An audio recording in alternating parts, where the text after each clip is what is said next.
is. I'm actually doing a good deal of research. I've got. So, I don't know. Yeah, hang on the neck. and well, that's not how we do it. But it needs to be done. I'm trying to get out of here on. You already have one. Good. Sorry. Oh, really? You know. You can have two copies if you really. Created in. Why do I? Area. There.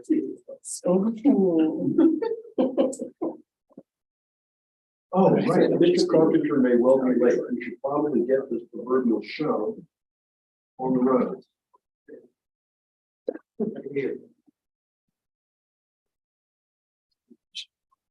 Hi, how are you? I'm back with my machine.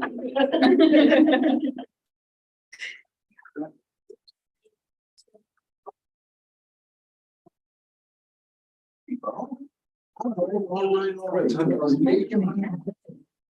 I was afraid you were gonna get wrapped up in your. How goes he canceled last minute? Yes, thank you. Great. Christmas present? We don't show up. Yes. Yeah. The bag is from the county. Okay, This is from the county. we're getting justice. Afraid of words. My camera looks like.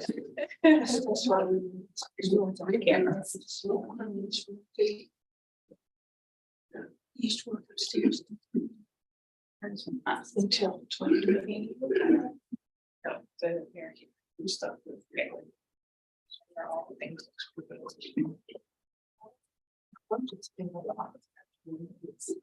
No, this one, no, okay.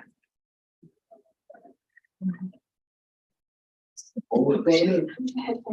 Did I have a sign? Mercury is overrated. Office cat. But we figured. it'd be murder.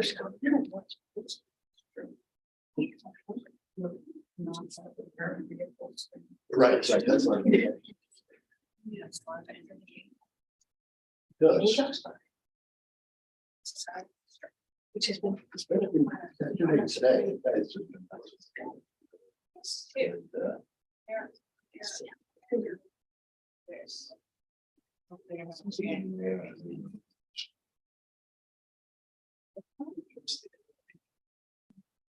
Right.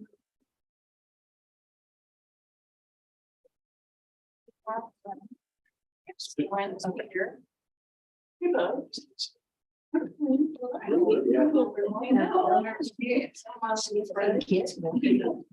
Yeah, ready again.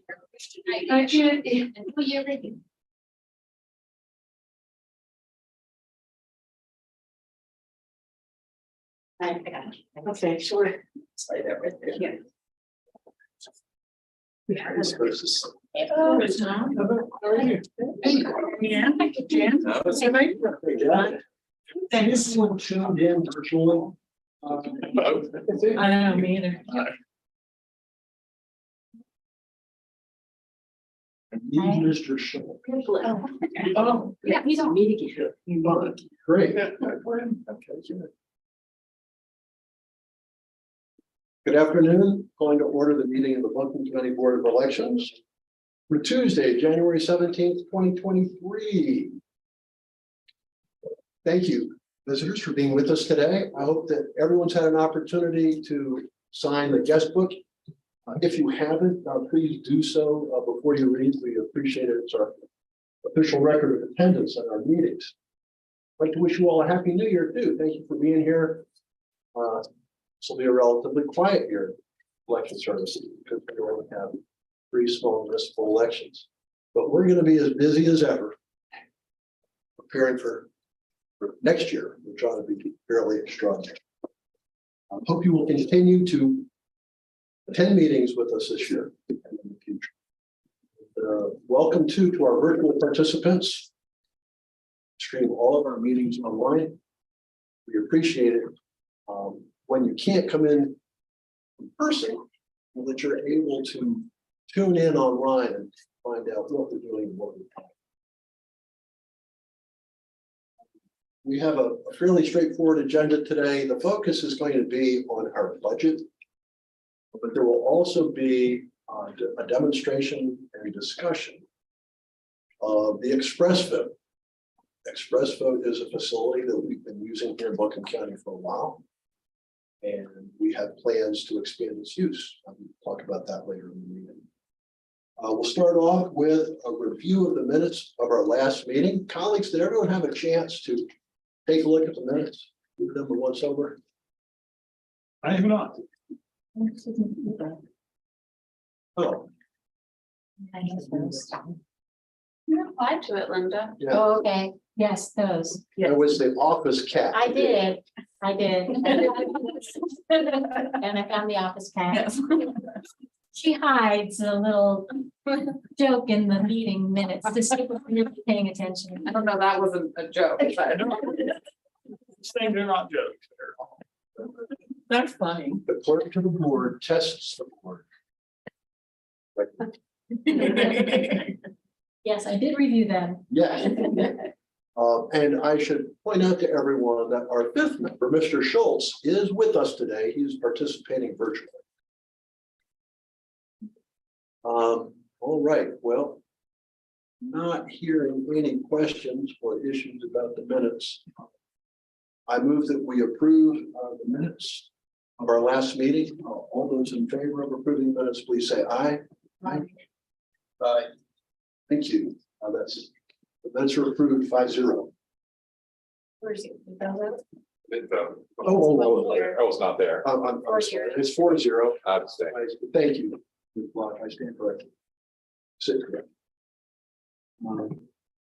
Thanks. That's it for the minutes. Next up is office updates. Director Duncan. Yes, Happy New Year.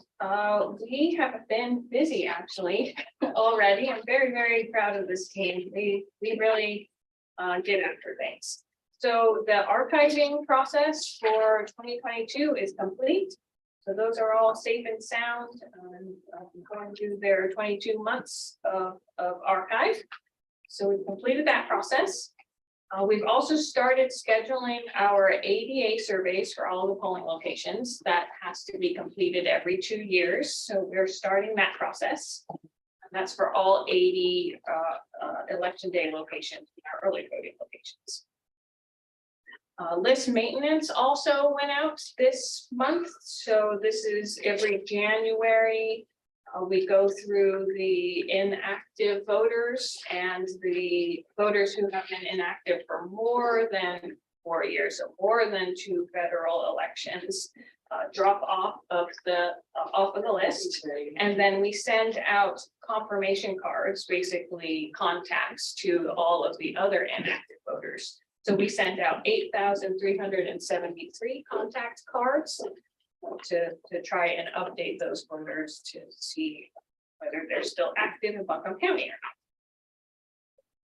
We have also started planning our outreach program. So now that we have the trainer and the recruiter, those two are working together to develop our outreach program, which is something that we really need right now. And the highest priority beyond general voter education is we're starting a high school level exposure to voting, local government, and promoting our student assistant program. So we've started working on developing that with the PR department and contacting schools. I'm really happy that we're getting after that. And then one last thing is that last week we had our District 1 meeting. So those are the 11 counties in Western North Carolina. We periodically get together to talk elections, and this last meeting went really well. It was great to get together in person with all of the people, and there were board members there. Jake and Steve were able to attend. We talked about Express Vote, which we'll be talking about a lot today there as well. So those are the updates for today. Thank you, Director Duncan. Does anyone have any questions? Ms. Block. Can you say more about the student assistant program, what that's gonna look like or what you're aiming for? The Student Assistant Program is a North Carolina program that helps students who are 17 years old or older work at the polls. So they're allowed to come and be assistants, not judges, but they can be assistants at the polling locations, and it helps them understand the voting process, and it also benefits us by helping that demographic come into the voting system. And is there a goal for for a number, like one per per precinct or? We do have a goal. So in our business plan, we have an increasing number of students over 5 years, and I'd have to look at those those exact numbers for you to get that, but yes.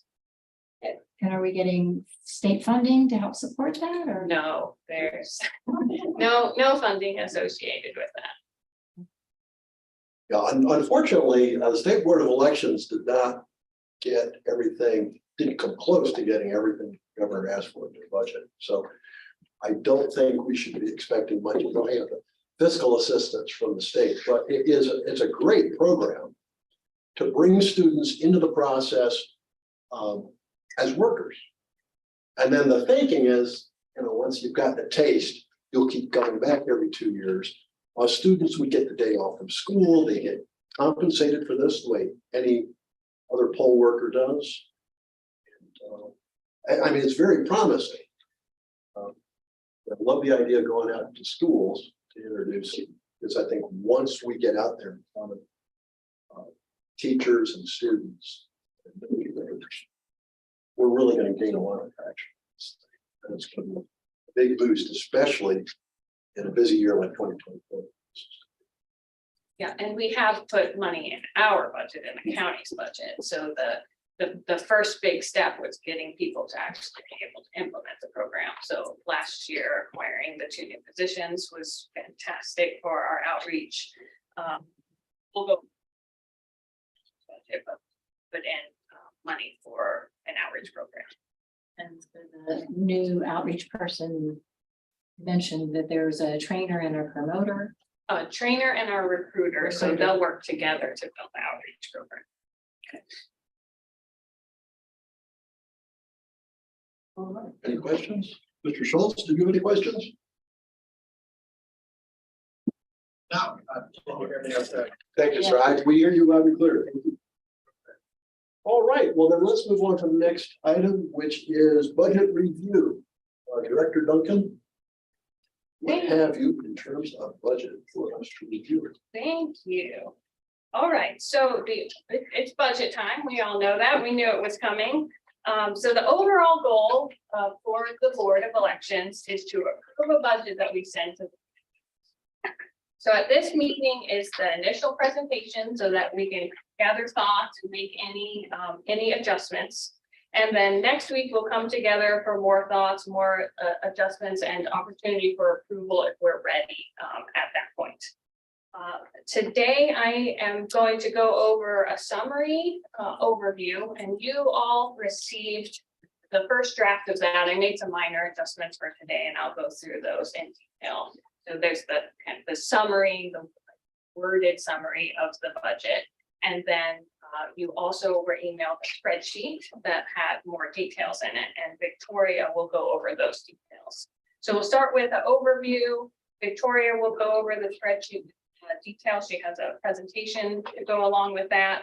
And then a big part of this budget is requesting some equipment upgrades that are significant, namely the Express Vote, but also 950 scanners. We talked about those quite often over the last few elections. Pretty familiar with those, but we want to go into detail about the Express Vote. So I'll do that after Victoria goes through the detail of the entire budget, then we'll talk about that specifically. And we can either pause there to answer questions about that or go straight into demo. Printellect with Michelle is here today to do a demo so that people can see the equipment in action. Like Jake said, Express Vote is something that we already use here. You have seen it when you have done testing, but this would be used as the primary ballot marking device. Posting. and then we can open it up to questions and address any concerns people may have.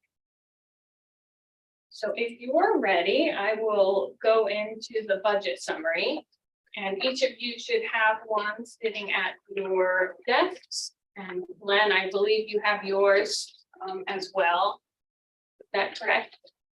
Yeah. I had a hard copy yesterday, of course, your email out there, same thing, second base, four things. Great, fantastic. So the first thing I'm kind of going to go broadly over the budget process for our refreshment, and then also so that our audience can understand the budget process. So administratively in North Carolina, election departments are overseen by the state board. So all of our rules come from the State Board of Elections, how we're structured and those type of administrative things. But we're funded by our individual counties. So one of the many duties of the boards of elections is to request, approve and then request a budget from the county commissioners. And in Buncombe County, fiscal years run from July to June. So we're kind of on the standard fiscal year cycle. And submission to the commissioners happens through the county manager. So several rounds of review take place before that presentation by the county manager. And for election services, a proposed budget is developed by staff first, and then we come here and present to you before anyone in the county administration is presented to. So after that review process happens, I bring that budget to the assistant county manager. We go through 2 rounds of presenting to her, and then I present to the county manager. And we make any adjustments needed there. The board, of course, is reviewing through this whole process. And then she takes that final proposed budget to the commissioner for approval. The specific timeline listed here, we're on a tight one here at the beginning, and then it broadens as we go. We have our initial presentation today. I'll present what comes out of this meeting to the assistant county manager on Friday. And then we'll come back together next Tuesday and we'll talk about things again. And then I'll do my second presentation to the assistant county manager February 3rd. February is already not that far away. And then I will present to the county manager on March 16th. And it's still be determined, but sometime in May, there'll be the final priority. The next piece is the structure of the budget, and this helps mostly for if you're reading on the county's financial transparency page, and there's other types of when you'll see this specific breakdown in the budget for how Buncombe County does it. So basically there are 4 parts. There's the operating budget, and that's what we're mostly focused on. That's what you'll see today is the operating budget. Then we have the personnel budget, and that's for, I just wanted to clarify for us, that is the permanent staff only.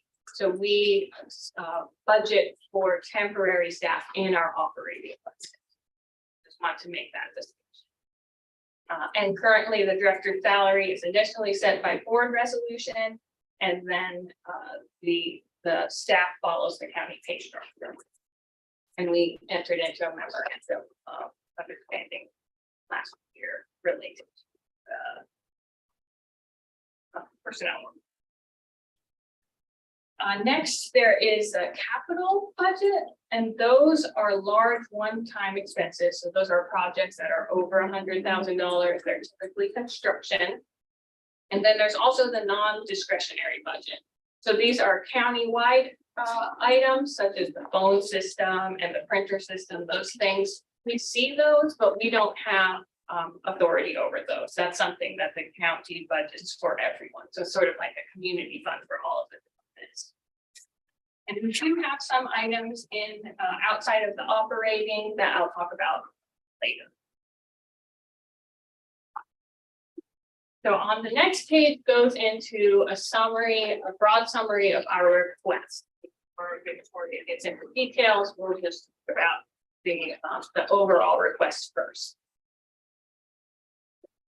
So the fiscal year 24 is what we're talking about, and I continually get confused about fiscal years. So that's the period beginning July 1st, 2023, and then it'll end in June 2024. That means that includes the municipal elections this fall and the presidential primary in the spring. So those are the two elections that fall within this budget. And we are requesting 2.7 million with 984, 205 of that being equipment upgrades. So for reference, the total county's budget for the current cycle, right? We don't know what it is will be for FY24, but the current cycle for Buncombe County is 587.2 million.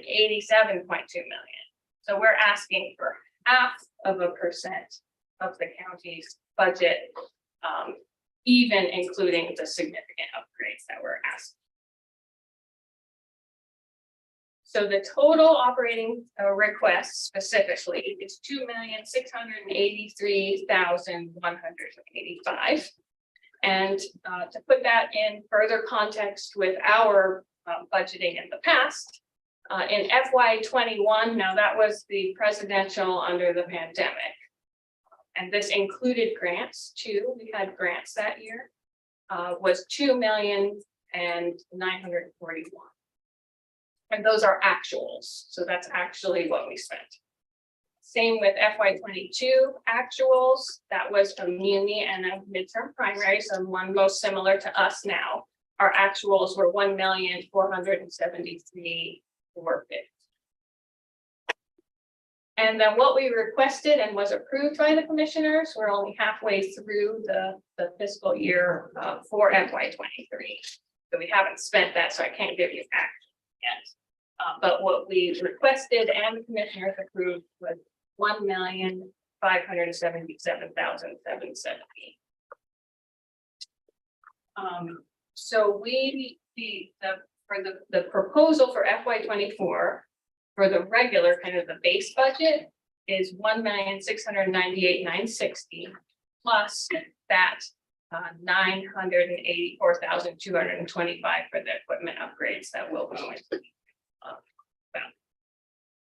The increase of the base, it's a marginal increase, but it's still an increase, is mostly due to our staffing. So we'll point out those increases as we go. The largest contributor to the increase in budget, of course, is our proposed voting system upgrade for early. And this requires both the board to approve this and the commissioners. That there's kind of that little extra step when we talk about voting. And like I said before, we will go into a detailed explanation of that later, after Victoria presents the details of the entire budget. The second largest addition to the proposed budget is the replacement of our two DS850s. Those are the high-speed scanners that we use during absentee meetings. We also use them for the 30-day sort, and we use them in weekends. They're reaching end of life. You have witnessed them needing repairs over the last 3 years. And it's anticipated that the new version, the DS950, will be available for use this summer. It goes through the certification process first. Those are being delivered to the state this month, I believe, and so they should be ready for purchase. And the estimated cost to upgrade to those two machines, so we'd be replacing the two machines we have with two new machines, which have some advancements that are great, faster. They can print identifiers on it so that if we choose, we could mark that this has been through the scanner. So the neat things about the 950, they don't charge as much. These scanners have a 10-15 year lifespan depending on where. So the 850s that we have lasted about 10 years, but we use those like crazy. If we do choose to switch to express vote for early voting, it will also lessen the wear on the 850s because we won't. So those would likely hit the 15-year lifespan. And there could also be trade-in value for the 850. That's what I think that. We can offset that cost in trading in our. So that's our operating budget pieces, but there are other parts of the budget that the board, I think, would be interested in. So in addition to the operating budget, election services is requesting another position.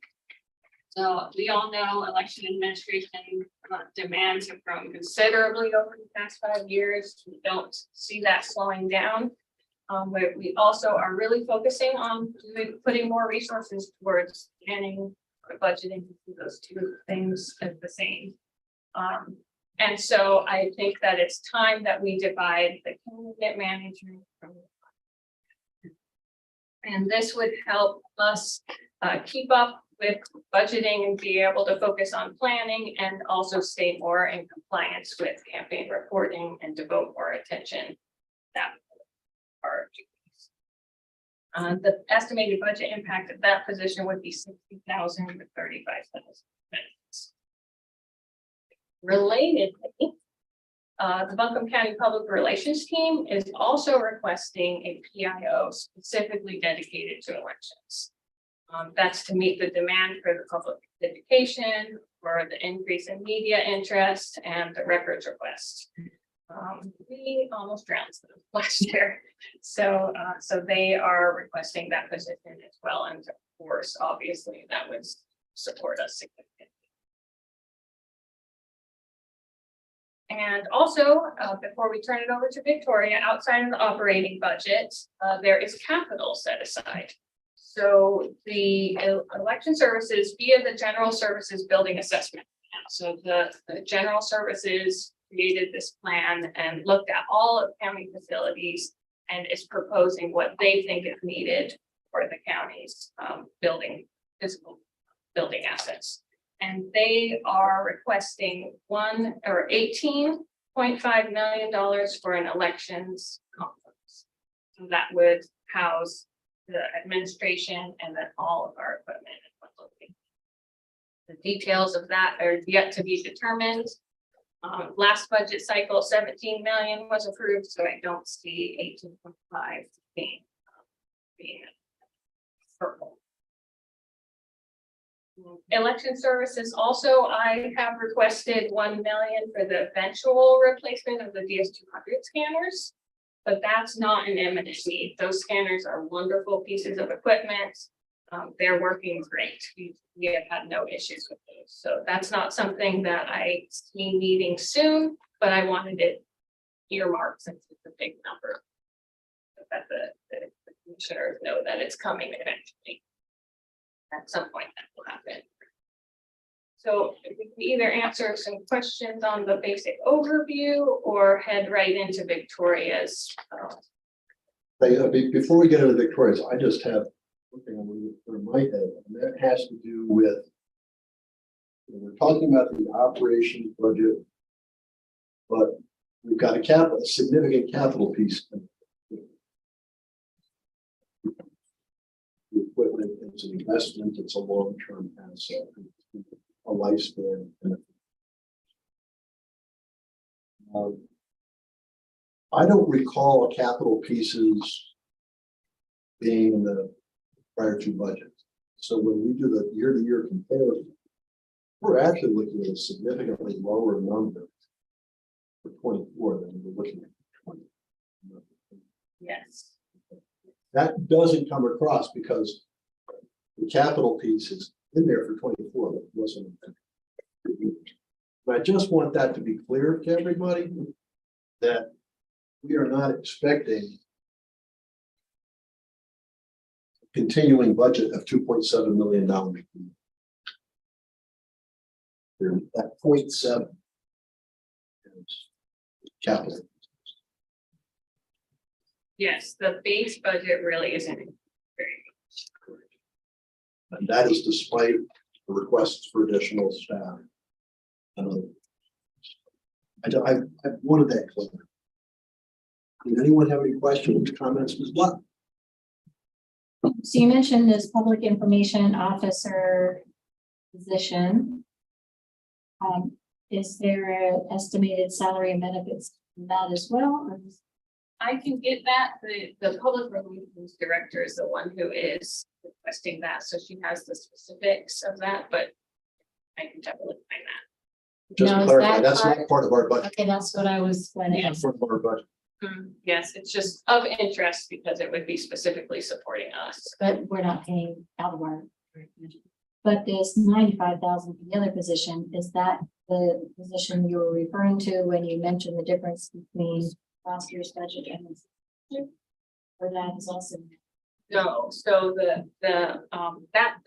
difference is we added 2 things to our budget, and with that comes more temporary staff that they're overseeing, or travel to go to training. So there's small increases as a result of having more. and that is the outreach trainer and, Yep, trainer and recruiter. okay, so this 95,000 for this other position, that also is not in our budget.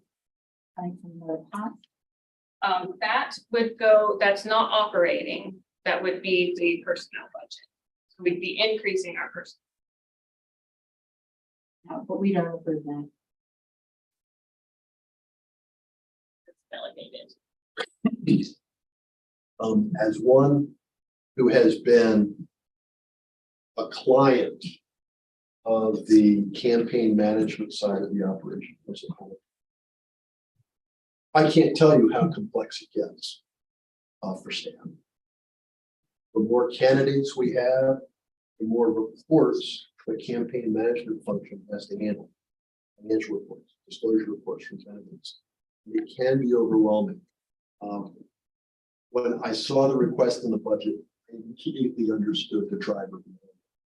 We're getting more candidates. There are more and more demands on candidates in terms of filing reports. And one of the things that we like to do, we try to do, is help these teams remain current and accurate. Because doing damage control on the back end takes a lot of their time. So I just wanted to throw in an endorsement for this one. It would have helped me once upon a time. Thank you. Yeah, I mean, we had, currently we have 156 candidate committees that we're overseeing. That's 302 contacts at a minimum, right? Because once you start into a conversation, more contacts happen. Those are contacts about delinquent reports, prohibited transactions, just candidate questions. 86 candidates filed in 2022, so all of that required management. We also think that this position should oversee the petition. They just go very well together. We had 3 petitions filed. That was almost 5,000 voter verifications that we had to do. And that just kind of had to come out of the pool of people that we had. And in 2020, and we're coming up to a presidential again, we had to verify 20,000 signatures. So all of these services that we have a lot of work behind. And thank you for mentioning that, because that's not readily apparent to the community. That's sort of invisible stuff. Many members, most members of the community don't know when a petition's been filed. Signatures to get something on the ballot. But it's work that our staff has to take care of when it comes through the door. I appreciate you providing details. Help members of the board and the audience. Mr. Quinn, Mr. Aceto. what are we doing to bring some more focus on our campaign finance function in terms of its measurables, its deliverables, its How's it going? How are we doing in terms of reports filed or legal reports or petitions verified? Is there, are those, is that in some statistical form that can be brought for the board so that we can bring more focus on it and also some more focus on the progress that we're making as we're funding this? Thank you, Mr. Lucido. I am going to put that question to Director Duncan.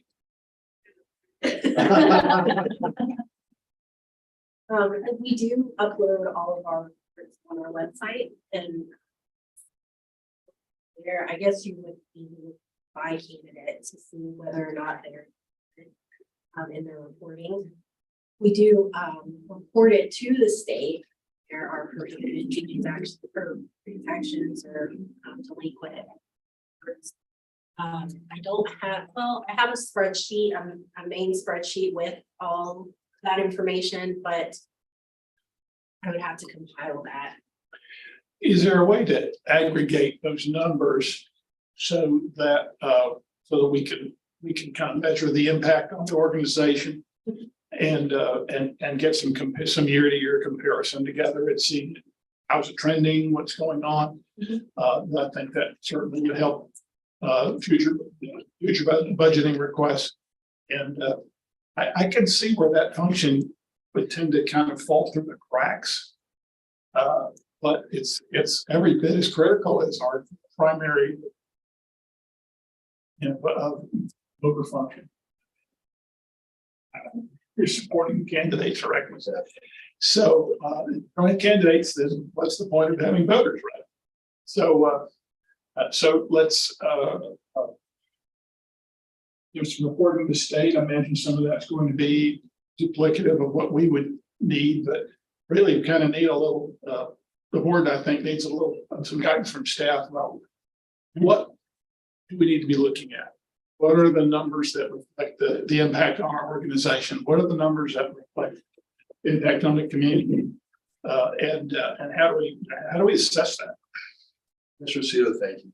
That's a great question, great observations. I'm just going to suggest to Director Duncan and staff that they consider developing a dashboard for the campaign management function. And that's just a matter of how many active campaigns do we have? How many are going?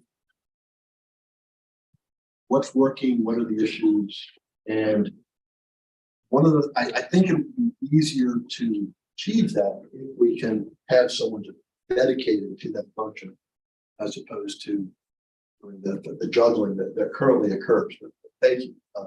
Getting feedback to the board is important. I think it's also important to put something out there that the community can see, so the community can have a better sense of activity levels. Just making more transparent to the community the work that's being done here. Sure. What should we be measuring? The state board has its own priorities and well taken, but what should we be thinking about? By the way, the summary is a spectacular budget summary that Green presented. This is great. Great stuff. I wish I'd had something like this with some of the other boards and things I've served on. Well, I know as they did good a job as they did, and nobody just took this and dehydrated it into a little small space like that. You know, there was a lot of blood, sweat, and tears that went into developing. I was sure. Ms. Black, did you have a question?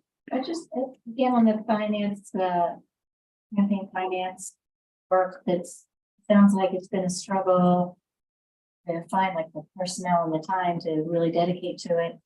You just mentioned that a new position would help with campaign, stay more in compliance with campaign reporting. Have we been docked at all for not being in compliance with campaign reporting? Has that been a struggle for us? I think there's just been we have 30 days to audit the reports, and we haven't been able to meet that requirement. You know, we do our best, and we kind of look through each report that I receive, but I'm not able to reach out to the committees in. Because I feel like, sometimes, the budget is a priority. And so we get to it, we never miss auditing reports, but it just is not in the. that we said. I don't see, understand. Thanks. Thank you for the question and providing the additional information. Another piece to that is that when our staff gets to it further later than we'd like to, there are times we still have to deal with the campaigns. And we put them at a disadvantage the longer we wait to get back with them. Because if they've done something wrong in May, we continue doing the same thing wrong in June and July, we don't get back in August or September, and they've got to go back and. So part of the value of this is easing the burden on candidate campaigns so that it will be easier for them to comply on a timely basis. Right now, when we get something, does it add up? Schedules agree to the Sunday. That pretty quick. There's a whole lot more, especially when it comes to restricted donors and that sort of thing. And it's just a lot of detailed work. Everybody wins. It's turned around. But honestly, the biggest beneficiaries will be the candidate campaigns and those who are monitoring the candidate campaign for compliance. Questions? And can we ask a question? Not quite there yet. Quite there. In fact, what I'd like to do, I'd like staff to have an opportunity to respond to the board and give their presentation, and then we're going to have a big Q&A after the budget presentation. And then we're going to have another big Q&A after the express vote demonstration. So stay tuned, stay here. We'll be with you soon. Victoria.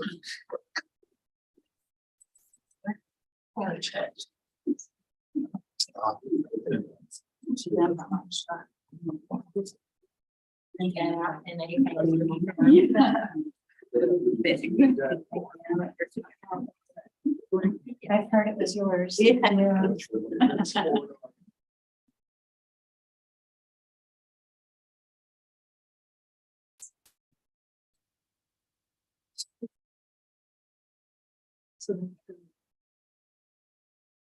Okay, so I think we provided to you all the spreadsheet, which includes the comparison to fiscal year 22 actuals, which was our last full fiscal year.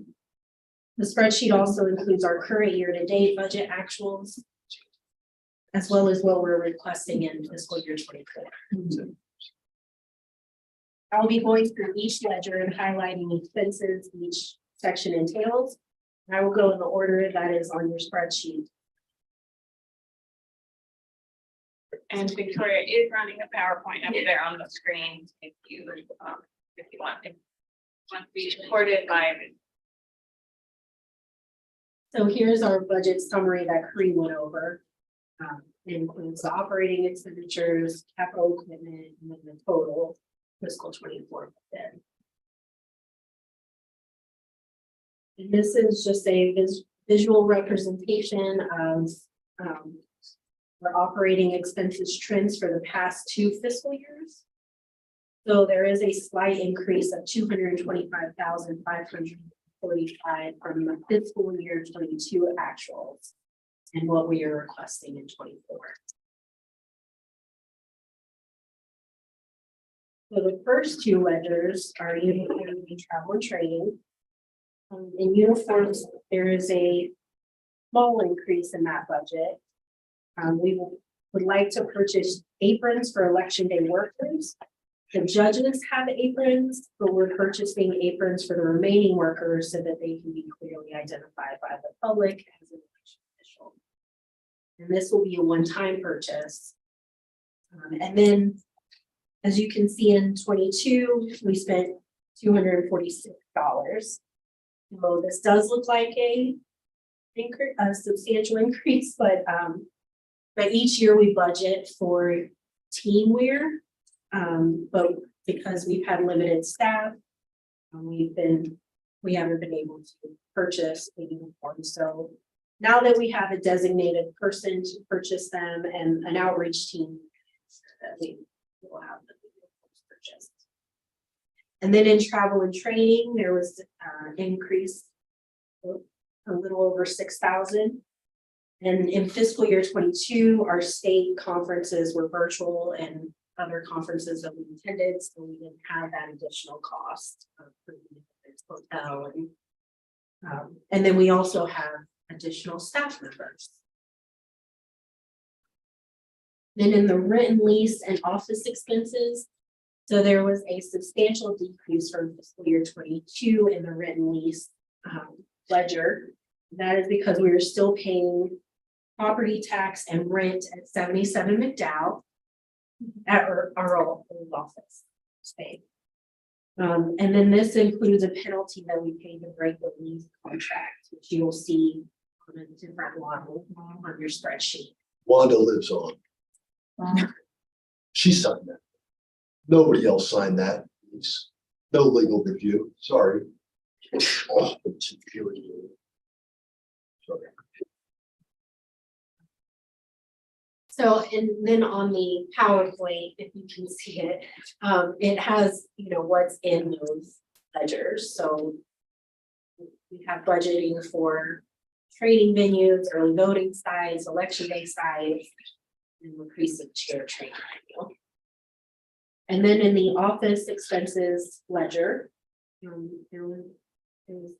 is an increase, and this is mostly attributed to more staff, the increase in printing costs, and then, as we all know, postage goes up this year. And we also anticipate that we will have more absentee voting, absentee by mail vote.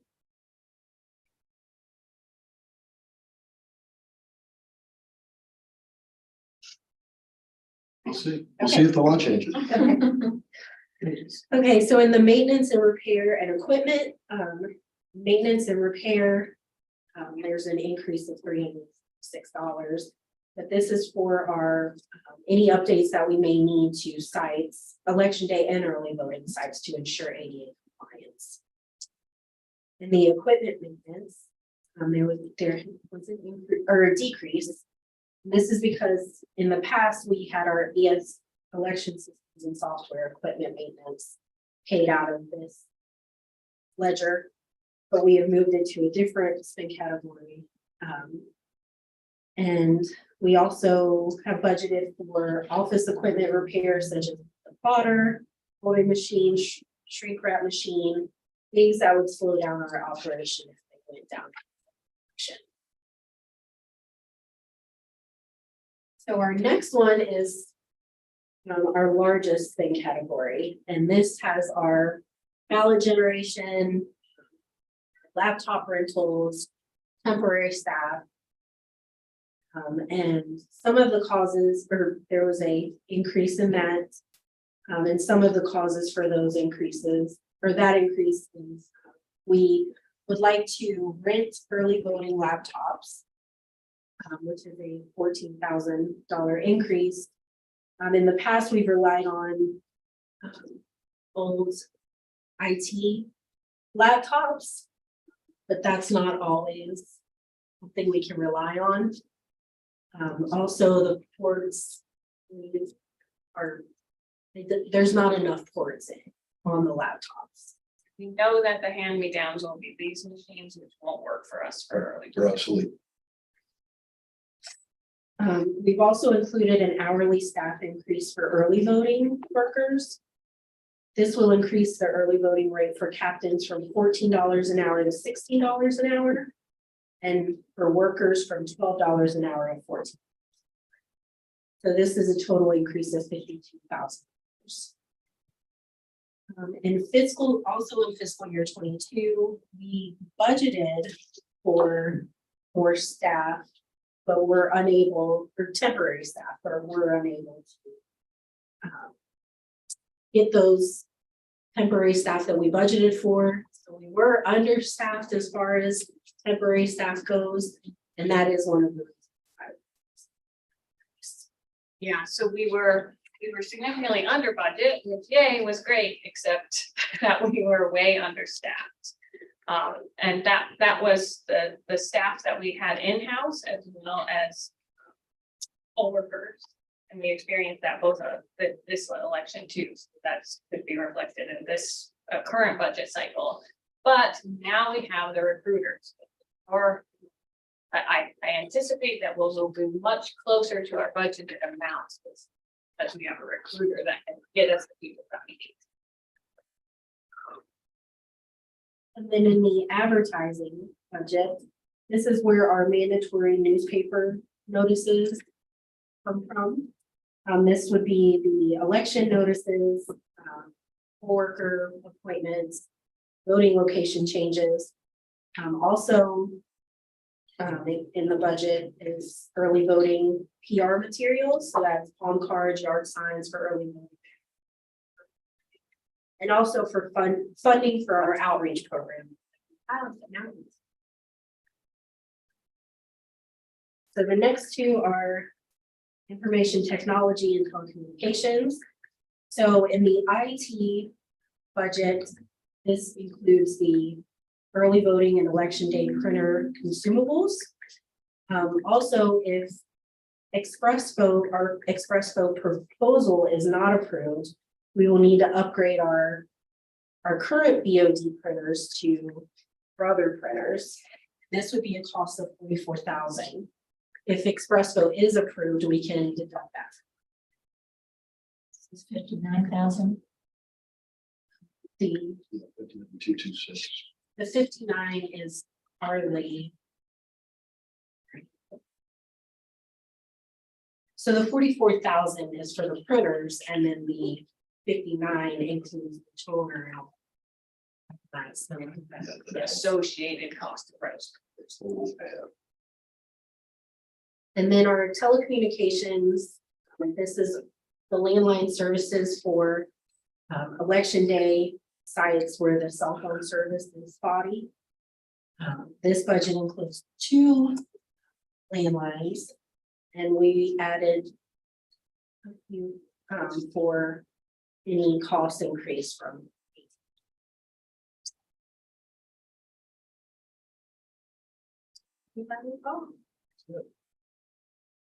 Does anyone have any questions? Always a whole lot coming out of the fire hose there. Yes. A lot of numbers, a lot of programs. It's very well done, again, just like a summary, so appreciate your work on this. I had a question about the contract and professional services, since it's such a large increase. Yes, sir, Mr. Schultz. Is there any?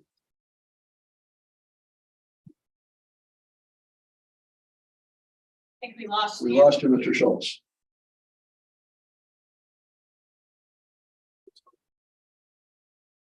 Like you're. I'm sorry, can you hear me now? Okay, we can now. Thank you. Oh, I'm sorry.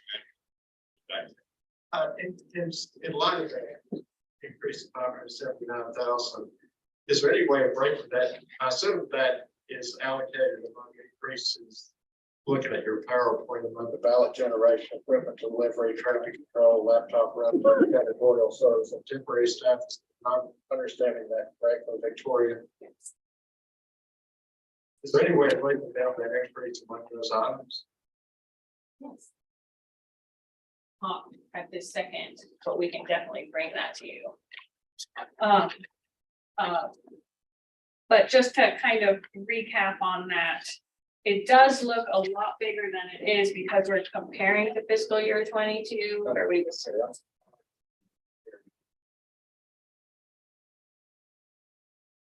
We can definitely get those numbers for the next meeting and try to send them out to you before then, so that you can see. Sure.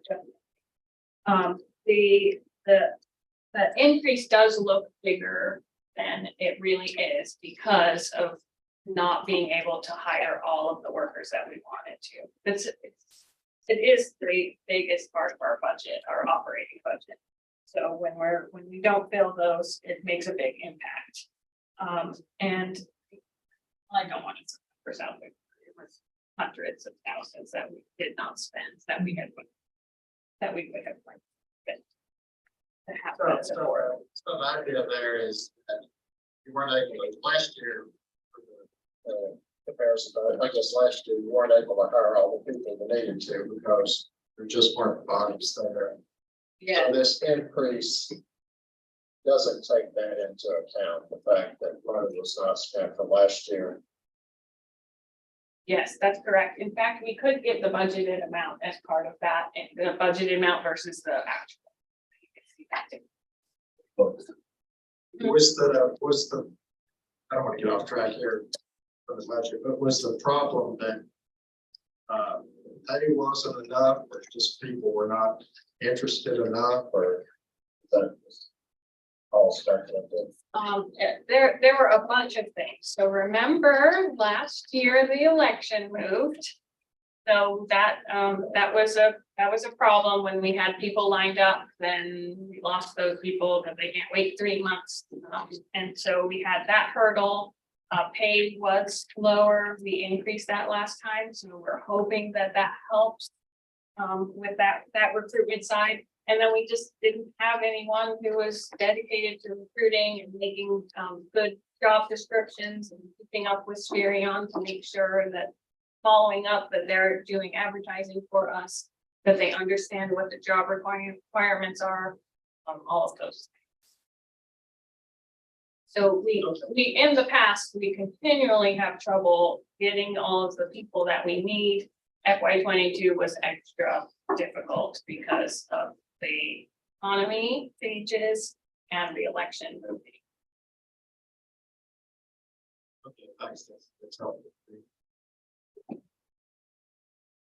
anyone have any more questions for staff?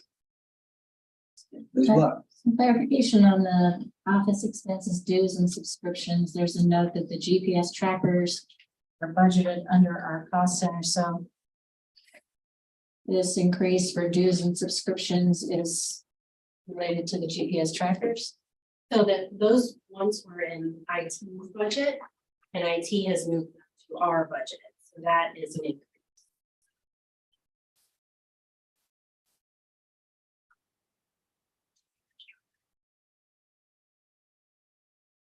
We don't have any new equipment.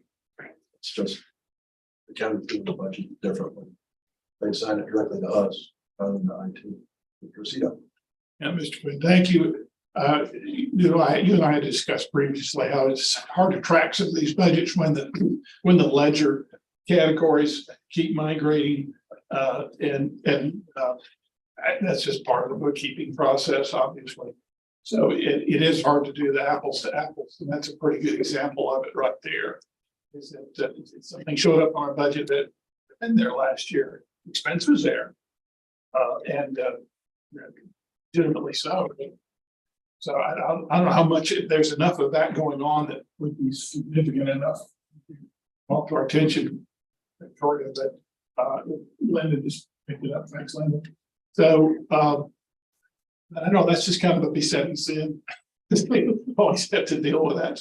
Any guidance you can offer on that would be helpful as it becomes relevant. Yes, so we definitely try to do that on that's kind of why we go through each ledger item to explain those differences. So we are definitely pointing out any of those changes here. But for the future, I really think that this is going to become less issue. We are doing more zero-based, careful budgeting. We've improved year after year. I'm very proud of that. Part of what we're doing, and the county structure is also encouraging that. So I think that things are going to start settling. So hopefully there'll be less category moving in the future.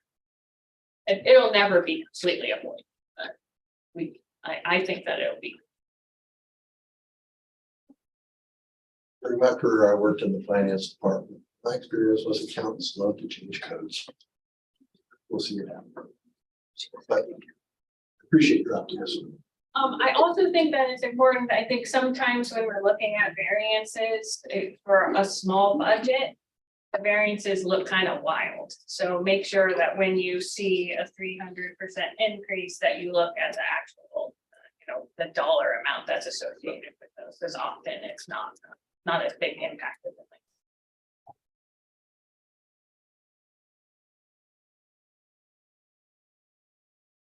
All right, you're going to review this with the assistant county manager later this week. I expect the assistant county manager is going to have some feedback on this. I don't think we'll share that with the board next Tuesday. And I encourage everybody to continue to take a look at this.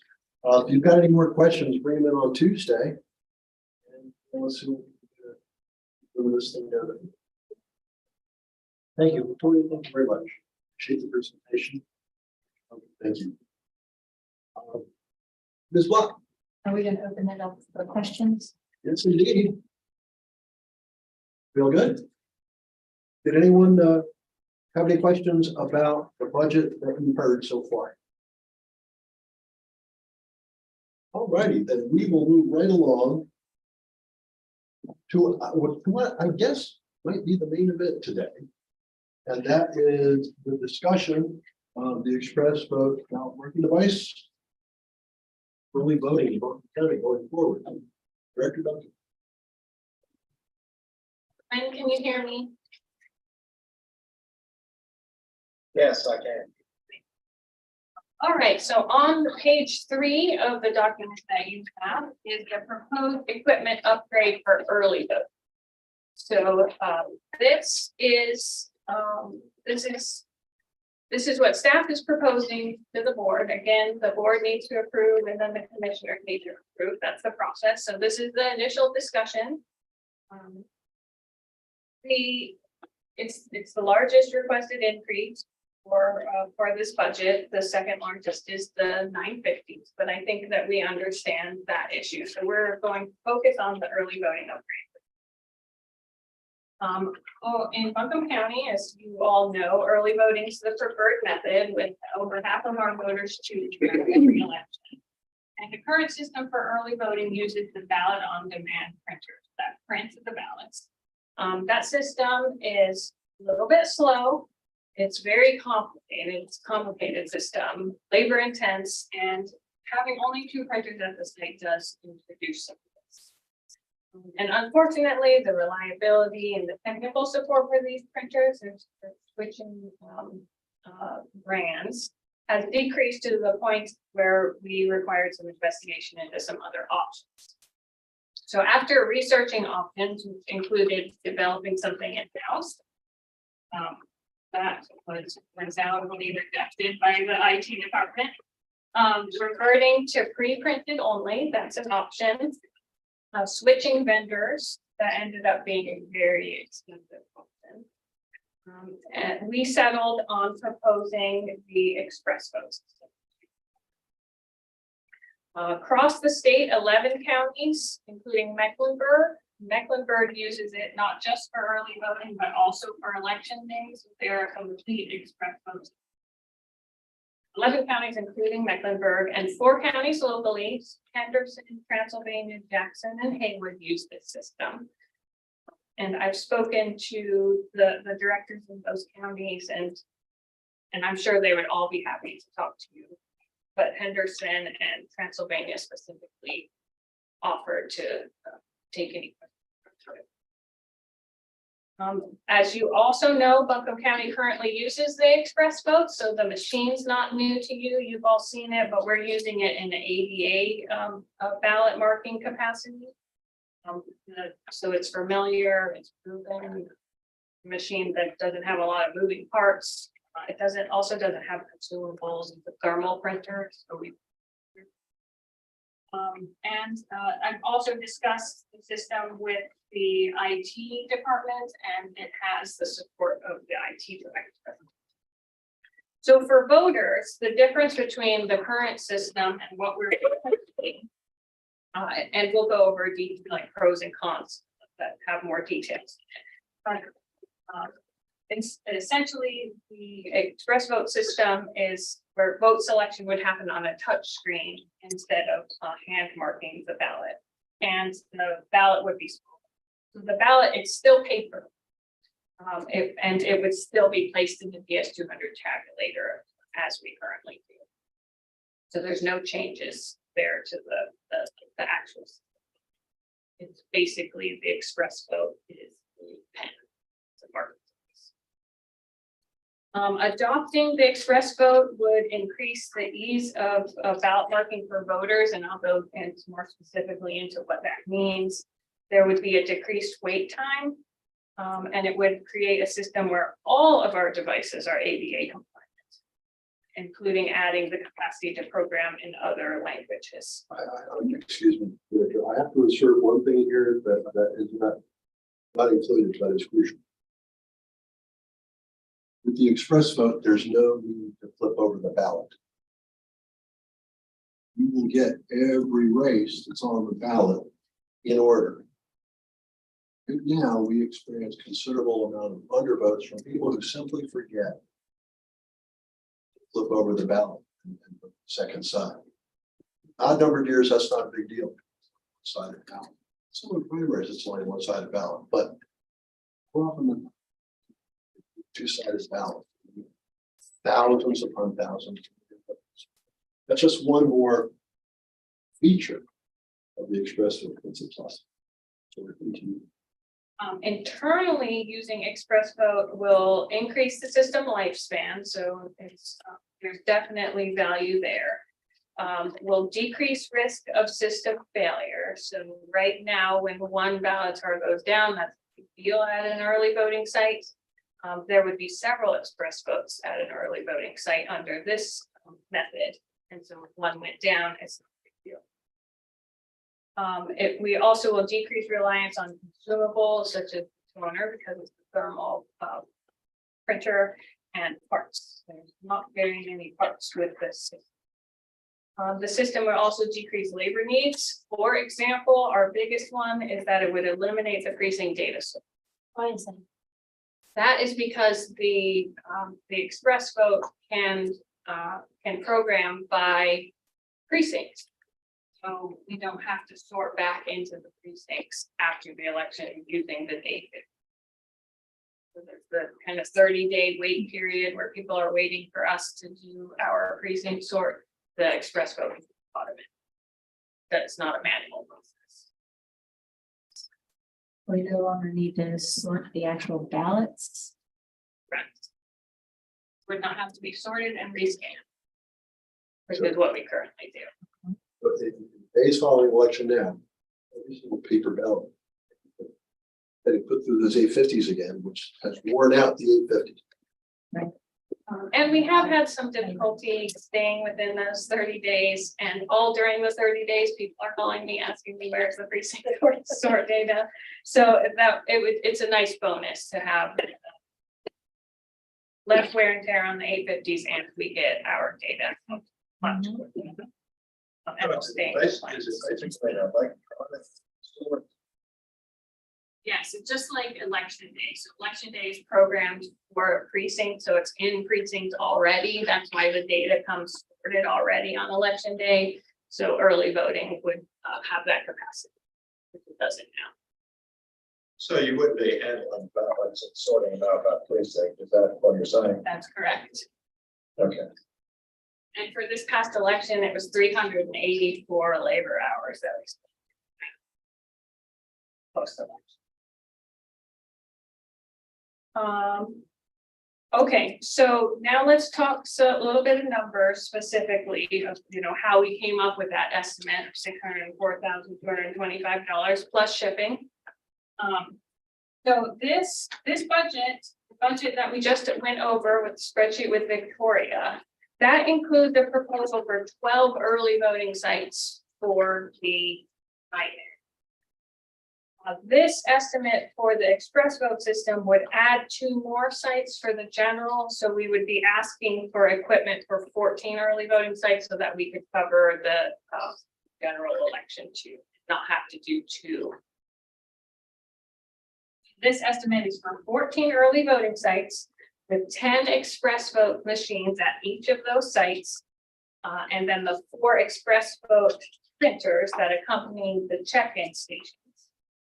So the grand total of the upgrade again is $604,205 plus whatever the shipping fee for that system. The estimated lifespan is 15 years. And annually, the system would also add $21,000 to our required maintenance. That would not happen in the first year. In the first year, that's covered under the warranty for the machine. So it would be the second year that we would add that 21,000. Now, paying for that, adding that, I just want to point out that the ballot on demand system doesn't have that fee because they don't get annual maintenance. So this system has the annual maintenance fee. What are the, express vote printers? Yes, so the Express Road printers, that's something that most people haven't seen here, and we'll demo that. Okay. Michelle will demo that. And that's a machine that goes with the check-in computer, so the poll workers checks in the voter. And currently, they check in the voter and the ballot on demand printer prints out the ballot with the precinct on. The Express Vote system, the voter will take their blank ballot to the Express Vote machine and put it in the machine to have the votes shown on the screen. In order for the Express Vote to know what ballot style to show, that printer will print on there what ballot style, what precinct it belongs on there, so that the machine can read that and get the correct ballots. So they won't receive a blank piece of paper, they'll receive a piece of paper that has the precincts coded on there. That's what these printers are. It still happens at check-in. Once the information is programmed in for that precinct, and then that'll get printed out. And they get handed the ballot that's got the code for the precinct. Yep. Right, and we don't need that now because we only usually on election day, so whatever's coming from that precinct is that precinct. We haven't had to worry about it on election day because. Yes, so on election day, it's all pre-printed, and they don't have any sorting need because it's at that precinct. The DS200 is programmed for that precinct. It's programmed by precinct. The ballots style like during.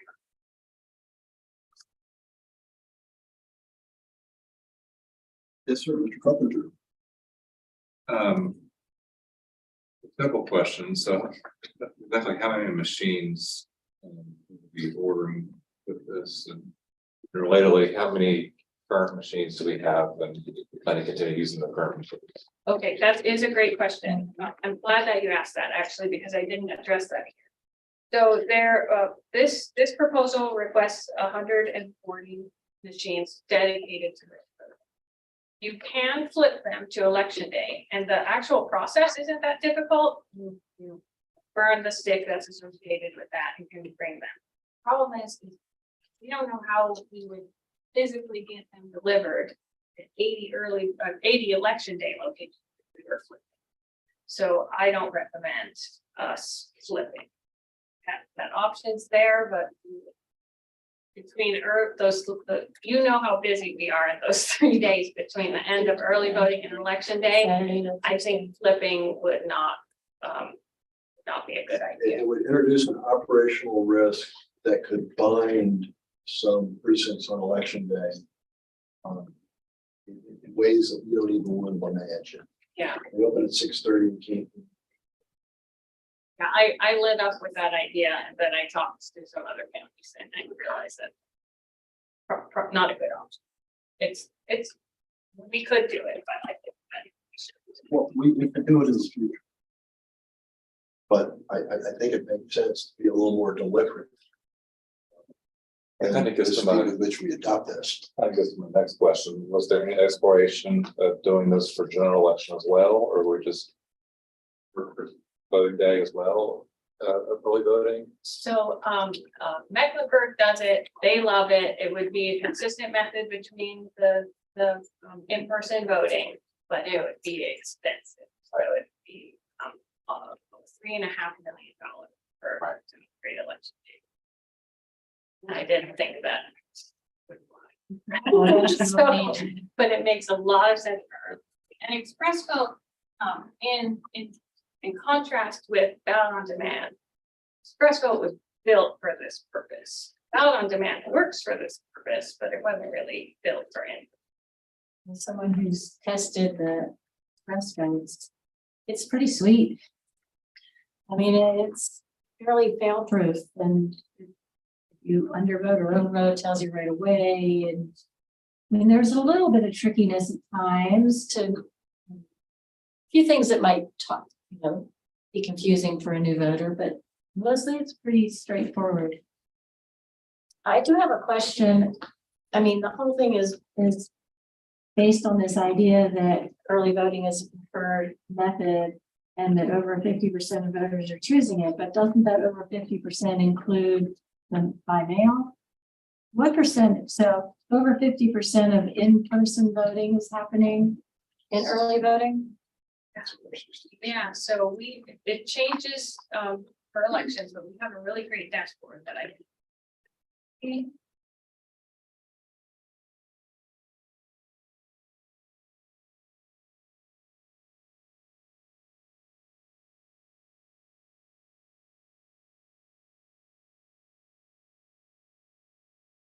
So let's look at the 2020 poll. Early voting was 58.37% of voting. And that doesn't include mail-in? It does not include mail-in. For 2020, which 2020 was a different year because of pandemic, we had 65% of people choosing early voting. And the trend nationwide is What was the reasoning for 10 machines per site? that's a good question too. So 10 machines per site, we're basically replacing the booth, the voting.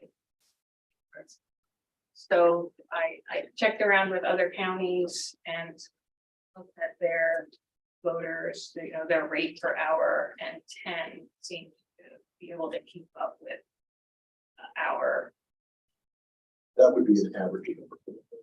I would not expect Yeah. to see the same number of machines at South Funkin Library as I do at Grant Center. Yes, and we also, I don't have any actual places, but a good example would be that South Asheville could really benefit from a huge voting. And so if we could make that happen, we would shift some of those machines to the larger voting. It then seemed excessive, judging by my own early voting and how many people are there while I'm there. Yeah. I initially, as I thought about it, I thought, oh, probably need maybe 5 or 6 per site. Well, you never want to be limited by the booths, so I think that we need to make sure that we have capacity, especially planning for 2020. But What's a reasonable rate for a person to have versus the expense of having machines sitting there not being used?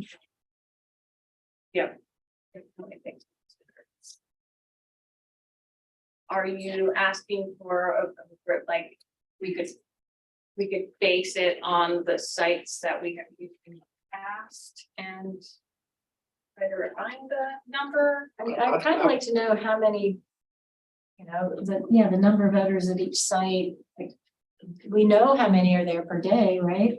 This is always an awkward part of budgeting when we haven't passed our early voting plan. So we don't know the sites and the number of sites, They don't but change yeah, dramatically. they don't.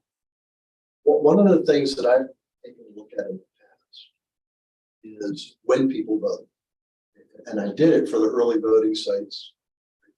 20. Anyway, I just wanted to see when people voted, because right now we're required to be open for 11 and a half hours every month during early voting. And I'm going to share that data with y'all so you can just get some sense of the peaks and valleys that you see in the voters who walk. I gotta go home and dig up the spreadsheet, but I think it might help you understand that some of the peaks are really, really busy. Some of those valleys. It's tough trying to budget. One of the challenges we have is minimizing wait time. Of course, this facility should do that. Easy, it's quicker to do the transaction because it's easier. To do the transaction. Numbers on how to estimate how many machines each site might need, and just to see if we really need this many. Try to refine the 140 machines.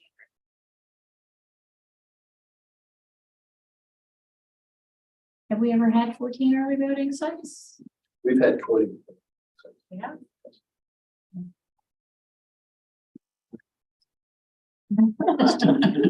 I liked it. I wasn't on the board. All right, fantastic questions. I think that we'll have more as I go through. Oh, go ahead. Sorry. Good. Thank you again. I'm seeing here significant benefits from eliminating the 30-day sort, because I think our parties need that data as soon as possible. Voting granular data by precinct, and this would enable that. I see this system reducing the opportunity for operator error because of getting the right ballot printed out. I'm concerned about whether the printer can put the application numbers on the ballot. That may be significant for tracking on it and auditing, and that I've kind of got a red mark around that.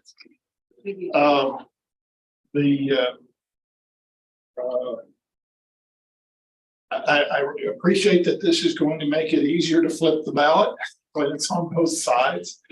So I agree with Jake. I mean, it's just heartbreaking to see all these things with blank on one side. I've got two questions and kind of related to that. One being, is there any impact of using this system on our absentee voting by mail? I'm hearing there isn't. Is there, or could there be? And second of all, I'm hearing that this acquisition is pointing in the direction of using it as express vote on election day. I understand you have evaluated that and you decided that it's just too much sugar for a cent. You can't justify the expense of doing that just yet. But we do have, coming to the useful life, end of the useful life of the DS200s. You are reminding the commissioners by putting $1 million in a budget request, in a capital budget request for replacement of the DS200. Should we, assuming this is a successful transition for early voting, should we be considering including that, upping our request for the future to take the opportunity of replacing the DS200s when they come to the end of their useful life with the express vote system? We were still using them in that I case. thought about that a little bit. Stuff that.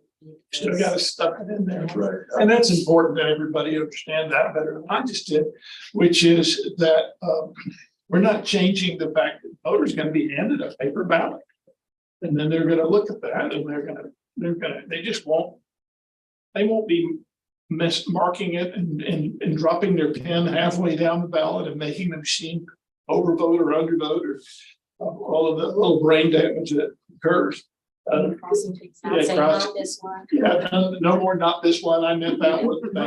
The machine is going to query them and ask them that question, and they'll get a crack at it. And I think we're going to have a more accurate count, a better counting system. So anyway, yes, Jay. And we'll still have paper ballots, so we can do our sample audit. We can do any post-election review that we would currently, even under the new regime using the express vote. So it doesn't constrain us. That was one of my concerns. I just don't see the constraint. Yeah, so to address those things, yes, I want to keep emphasizing that we're not moving away from a paper ballot. It's still a paper ballot. We're just marking it differently. For absentee, so ballot on demand is great for absentee. So we'll continue with ballot on demand for absentee and then also have some for emergency. If we ever needed to print ballots, we'd have that capacity here. I'm not saying get rid of ballot on demand altogether. Just switch from ballot on demand. That has become. Lately. Absentee by mail uses ballot on demand system, so, don't get rid of that, that's working fantastic, and it's a great backup. If we needed to print our own ballots for some reason, we would be able to do that. We always set some at the warehouse just in case, well, we've not had to use them, but it's a great, it's a nice risk mitigator to have. We definitely want to keep it, not burn all of our. Great, can I ask one question quickly? Just so I understand the express voting. The voter will get a ballot, then they'll take it to the express voting machine, insert it, vote it, it spits back out the ballot. Will that ballot not be put into the BS-200s? So the express vote is not a tabulator. It is not tabulating anything. All it's doing is marking that ballot. In order for it to be tabulated, it has to be put into the DS-200, just like we always do. So will we still have to, there will still have to be the DS-200s at the early voting sites? Correct. And those wear out. Yes. And staff is already looking at. Yeah, let's just bang this drum one more time. We're not considering a counting machine. We're just considering a ballot marking machine that the voter will operate. And that will produce a written paper ballot that's marked, and they look at the mark. Then it goes to the counting. So that step is not changing, it's not being abandoned, it's just really taking the pen out of their hands and putting that in the letting machine do the marking, and then they get a marked ballot back, just like they do now. And then they walk that over to the machine that receives their marked ballot.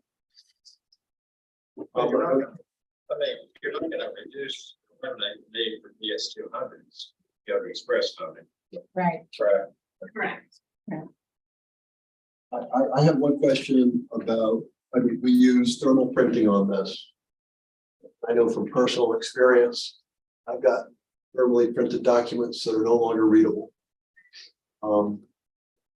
How do we accommodate record retention requirements considering the fragility of thermally printed documents? And Michelle can talk more about this too, but the thermal printing on these is better than the receipt.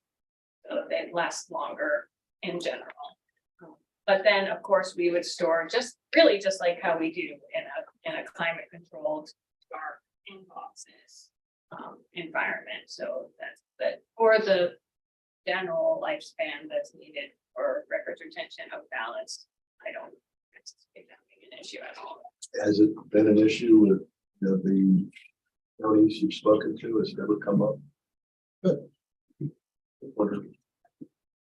And second, One question before. About something. We know not there. Express vote printer does not currently have expensive numbers on the ballot. It's just trying to think about where would that create a problem? We're trying to trace some voters in the last election. I mean, what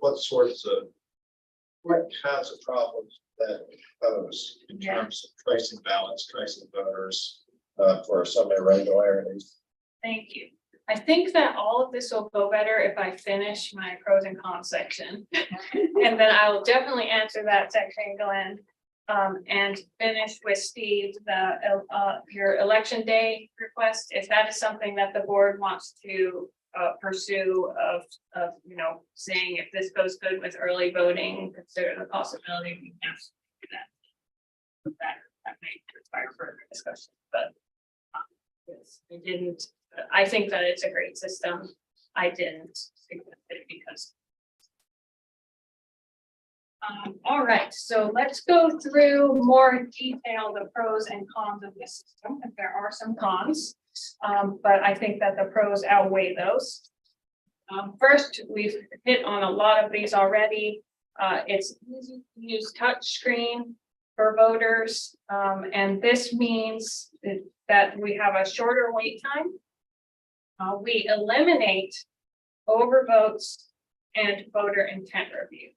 You all have done plenty of voter intent review in meetings. You wouldn't have that at all for early voting. And Express Vote introduces a review step. So it asks the voter to review the ballot. So it takes you through the whole ballot. Again, you're not dealing with the flipping over the ballot piece. And there's a review built in. It also reduces inadvertently missing contests. So not just skipping on the whole page, that's not great, but sometimes people skip contests as well. And going through the process this way, you would be sure that the voter intended. It's also easier for voters to correct marking mistakes. So currently, if you mark the ballot incorrectly, you have to go back to the poll worker, have them spoil it. Where the voter could do it in themselves, so they don't have the hassle or embarrassment that they might have with getting another ballot. It also has larger text, so that makes it easier to, sometimes the ballots are pretty little. The printed ballots are pretty little, and you can also see the contrast on the screen. That can be helpful. It's a simpler system that translates to less risk of failure. We would not have to coordinate our early voting setup with IT anymore. I think that we should still set up the Express Vote systems by staff, but poll workers could do. That's not possible with the ballot on demand. We have to set up those systems in conjunction with IT to make that system work. But Express Vote, theoretically, a poll worker could set that up.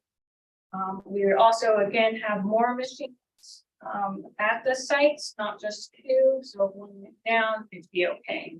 But these machines are pretty great. They really don't have a lot of parts that go with them to have functions with. And it also has a longer life, so we would not have to deal with it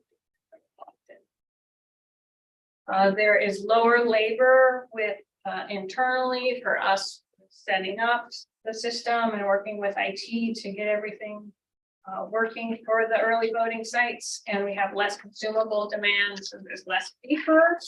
We don't have toner, and we don't have pens. So little environmental benefits there too. It also reduces our dependence on the supply chain, which has been a challenge lately. It's going to be an extra challenge with the ballot on demand printers that we have, because we have OP printers which are no longer available. And so we're having this ground for the toner and drones, things that we need for this. If we switch to Express Vote, we have 35 ballot on demand printers, so we can use those for a while. We have our internal parts source. All machines would be ADA compliant, and I really like the idea of everybody voting on the same machine, no matter what. That is nice. We talked about the language. We could program in other languages. We talked about the font. You can change the font size. They have headphones on them. It can read to you if you prefer that. You can change the contrast, the braille, and then marking is just easier for anyone. So, you know, if you're a shaky person, that can be really difficult to mark an oval on a ballot. And it's a lot easier on the touch screen to be able to do. We already talked about that eliminating the need for the 30-day sort. Results will come out just like they do on election day, so we wouldn't have that 30-day wait for our sorted results, precinct results, and then we will also reduce the use of the 850s, so those machines will last longer. And then if adopted, the express vote system would eliminate $59,000 of ballot on demand expenses from the proposed budget. So if we went with express vote, we could take some of those out. That's what Victoria went over, the ballot, the printers that we would need to replace. If we decide to stick with ballot on demand, some need to be replaced. So we would continue with that. And that's going to happen pretty frequently now that those printers are significantly. And we would have to do that every budget. Cons. It's a change. Change can be difficult. So this would require outreach to help inform voters before the presidential primary. It's going to be a big one. And that's part of why we're proposing to do it now while we have some time to do some outreach on education on the systems. And then the express vote printer doesn't currently have the capacity to print the early voting application numbers on them. So I did talk to ES&S this morning about it and the State Board of Elections, and it's something that they are prioritizing, but there's not a hard timeline on getting that. If we buy the printers, if there's an upgrade, we would get that automatically so that it would print it. I'm optimistic that this is going to happen. So I think that's something that's going to happen, but it's not there right now. So we would need to be able to do not having the one-stop numbers. And the one-stop numbers is the number that's on the application. When a voter checks in during early voting, there's a number on the application, and that ties it to your ballot, because in North Carolina, early voting ballots, absentee ballots are retrieved. That number needs to also be attached to the ballot. And this is our biggest negative here, is that now that number has to be handwritten by the poll worker on the ballot. So, and we've done that in the past before. We had the capacity for ballot on demand to print the one-stop number, but it's introducing human error. So, we'd have to make sure that we did good training on it. Print-Select and ES&S can print an overlay on the back so that there's a little bit less writing, where you can start the one-stop number on there. But we'd be really wanting that upgrade. But in the meantime, it needs to be handled. Definitely our biggest. And then they pointed out to me that it pushed the initial cost to the second page. It was not intentional hiding of that cost. But the cost outlay, the initial cost outlay page is $604,225. The lifespan is longer, and we would have less. I think that the cost is worth the benefit of having a more robust, simpler, more robust system that is easier for voters and increases access. And there's not voter intent questions and so purchasing the system now would allow time for us to support the change, not just internally, but for voters. Our new outreach program and continued partnership with public relations, and if they get their requested position, makes this very attainable for us to be able to get the word out. And the system, the idea is that we would pilot it during early voting for the municipal election. That's a requirement when you switch voting methods and for full implementation in the spring. I'm happy to answer any questions from the board, or we could move straight. I would make the observation that once again, you're disadvantaged by moving municipal elections to years. An opportunity to use this new process in dozens of precincts this year. I think that's something we can continue to explore, moving civic and municipal elections back to us. Mr. Carpenter, question or observation? Just an observation and made these 2 points towards the end. Seems to me that it's going to accomplish 2 things, just to make it easier to vote. It's awesome, especially for those with disabilities. And it's more accurate, which again, it's great. We're not dealing with so many other votes over this voter intent, which I can't speak for the entire board, but I'm not a big fan of this topic about voter intent on some of these ballots. So those are the 2 big points that it almost makes it easier.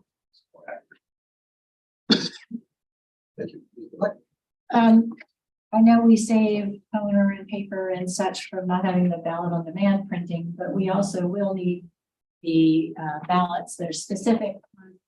Is there any ink involved with that printing on there? It's just a heat thing. So it's really just the paper ballots. Are they super expensive? Are they comparable to buying papers? I believe, and Michelle can back me up, but I believe they are cheaper than. They are significantly cheaper, Yes. less expensive. We already have sheets, so you would hope they. Well, they have, but we print on rolls, so they're cut, we cut them. But I think a few years ago was the last time I quoted some, and I think they were like 10 cents a ballot. They may be 14 cents a ballot because there's paper shortage right now. So right now for ballot on demand, it's 45 cents. Okay. So go from 45 to 14. And express votes.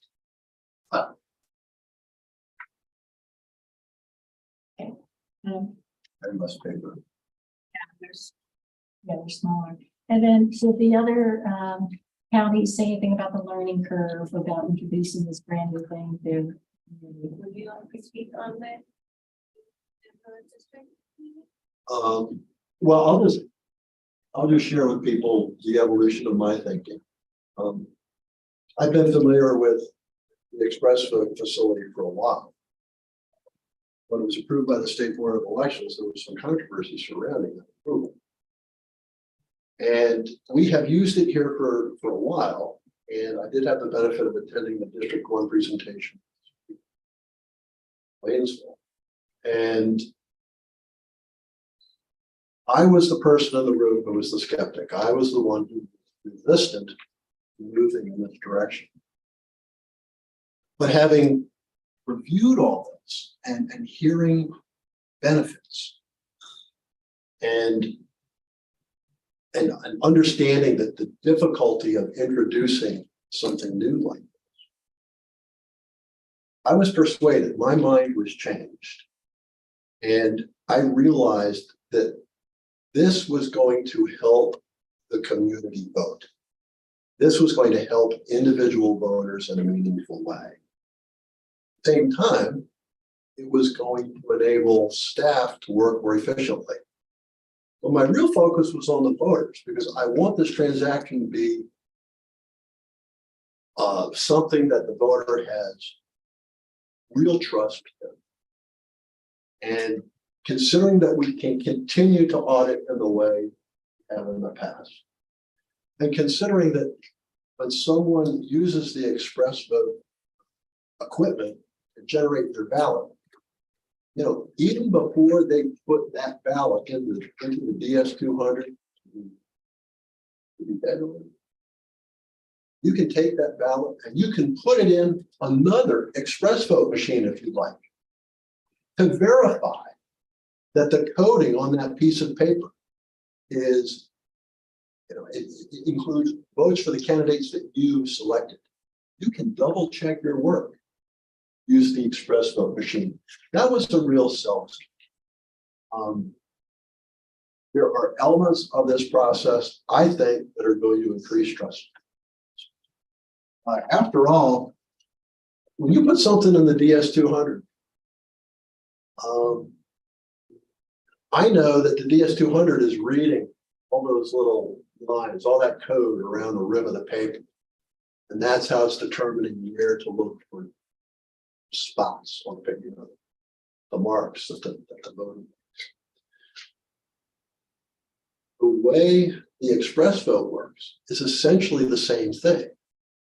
But instead of having coding around the edge of a large format ballot, you've got a barcode that the DS-200 reads. It's not reading the edges of the document to determine how to do the tabulation. It's reading the barcode. That barcode has actually captured the specific choice that we made. My confidence was increased a great deal by the demonstration last Tuesday. And that was even after machine testing the express vote 2018 and 2019, 2020, 2021, 2022 as a member of this board. I think it's going to be a boon to the community. My concern is introducing something that's new. And the fact that people have heard for a long time that touch screens are a bad thing. This is simply a ballot marking device. It is not a tabulating machine. When you are using the touch screen, all you're doing is marking your ballot and you get to review. I was sold on this thing. And I realize that there are going to be some folks in the community who need to be persuaded the way I was. And that's one of the reasons I'm glad so many people are here. We're going to get a demonstration. You can see this.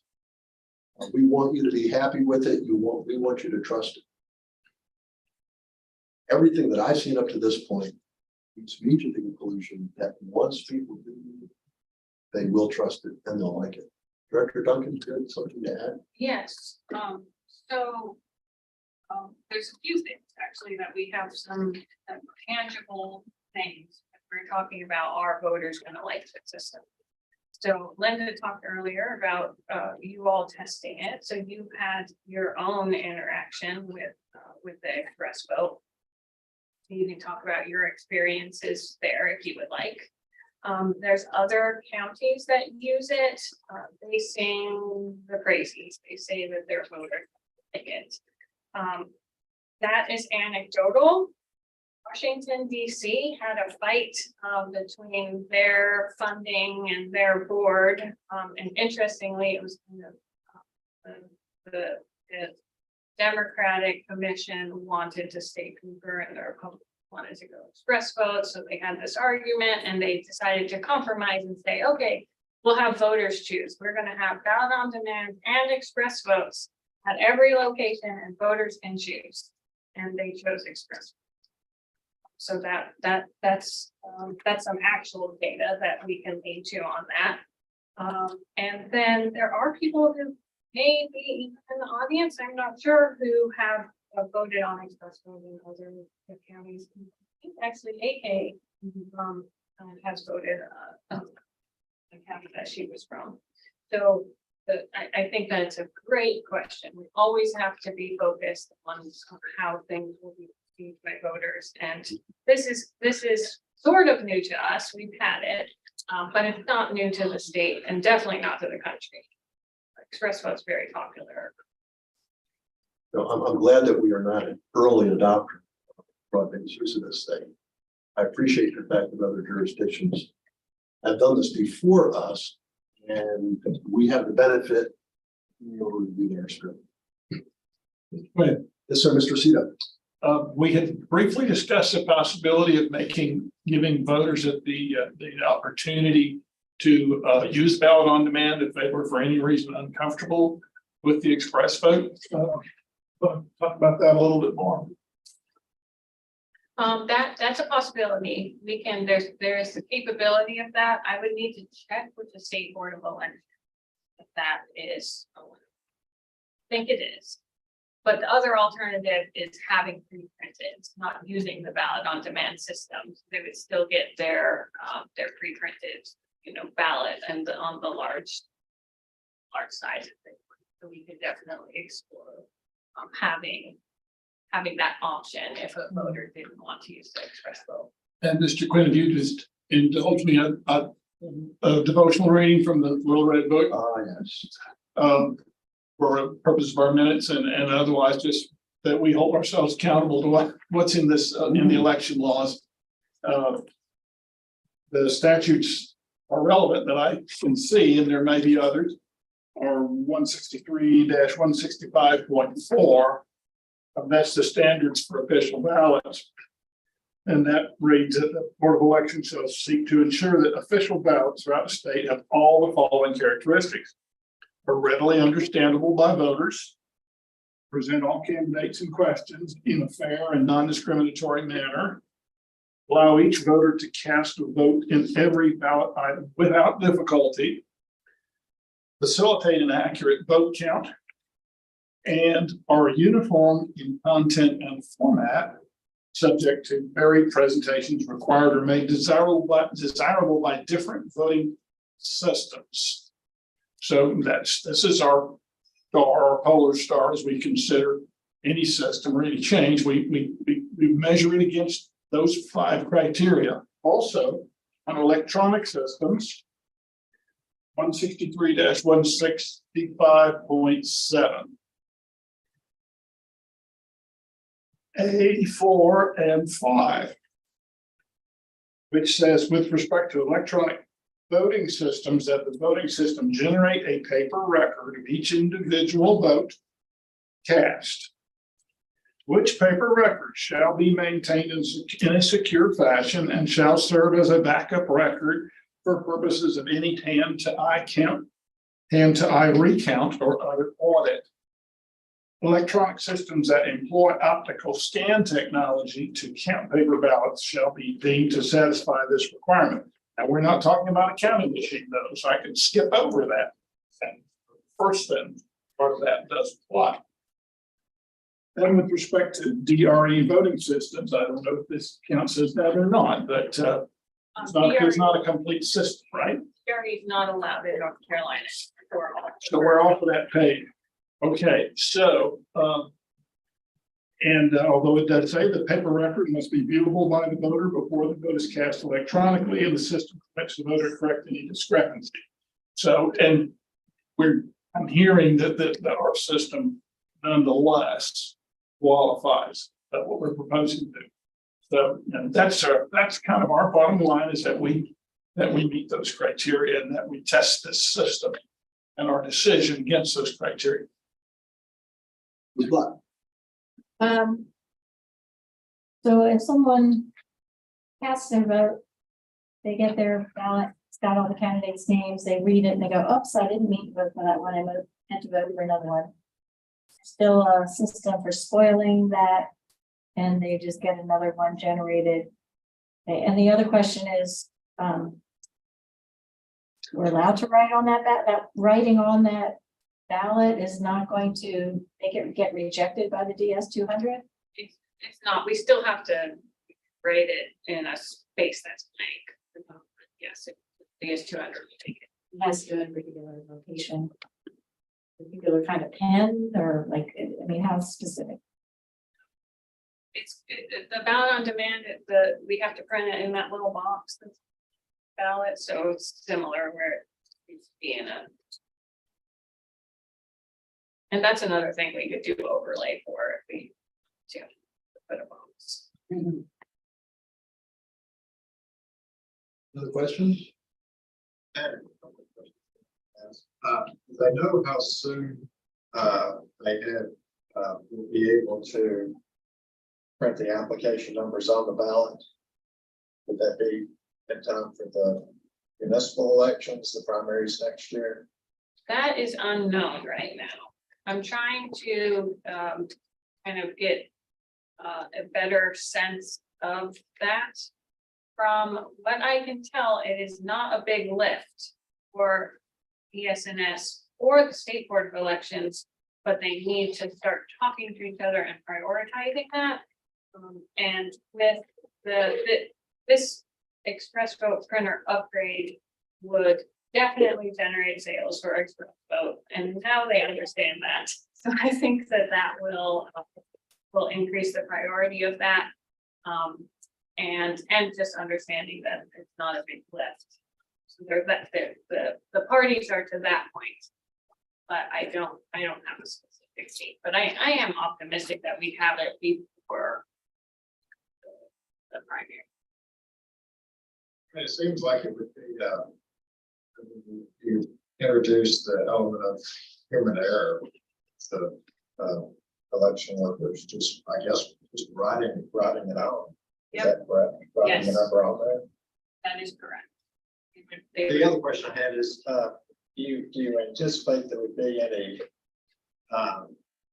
instruction at least offered to the voters out in the county before the machines were actually put into use for early voting in the municipal elections?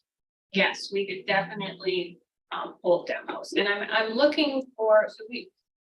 Right now, we've had to stay under the model of where we provide a demo at our headquarters and people come and nobody comes. And so we're trying to move to a go out into the community approach to that. And piggyback on other events, so that is part of our coordination. That would happen. And we have other things that registration and notice or absentee by mail work, and if there are law changes that come up, those types of things. We really want to go out in the community to do that and express what would be. Has to, Okay. because thousands of people are gonna show up to vote and they're gonna be told to touch screen. And we have to market this heavily in 23, so that people don't feel so surprised in 24. Or we're just gonna end up doing a whole lot of PR work, responding rather than proactively describing. Gotta get these things out there. Give people a chance to get their hands on machines. I had asked about a learning curve. You talked about your own learning curve, but was there more information, Corinne, that came out of that District 1 meeting, other folks? I don't remember anything specific. I remember just them talking about voters liking it, and that is, but. Here, just Steve or Jake remember. They were gung ho as could be. And that's, honestly, it's one of the things that persuaded me.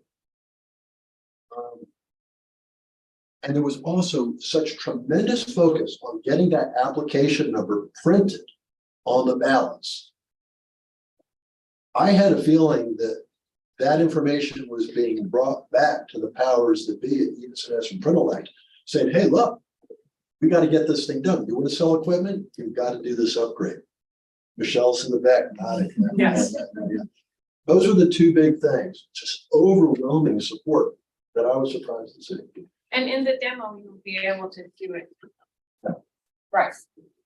Sure, I'll second that. I mean, the county boards and staff that were represented were just coming out of their chairs to tell us how much they liked that, and also to tell us how anxious they were to get those ballot numbers printed.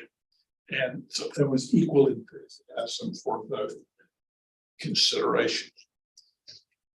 In other words, like, maybe it's a deal breaker if you don't get that printed number. And no one said, we wish that we stayed with. That's true. I remember when ballot on demand was introduced, in Buncombe County, and the introduction was met with quite a bit of hoopla. We were very, very excited that the voters would get the right ballot. Someone wasn't going to pick something off the wrong pile. And all the stuff was going to be pre-printed, everything. Talked about the incredibly limited life of the equipment. Yeah, we were an early adopter on that system, and it's been. I think we led North Carolina in getting ballot on demand a system for the state, especially for absentee and for backup, and it's still a great system for that. But for a county as big as us, it's not, it's just too complicated for early voting, introducing a lot of problems, especially with the printers. And reaching at end of life and having not having the same replacement.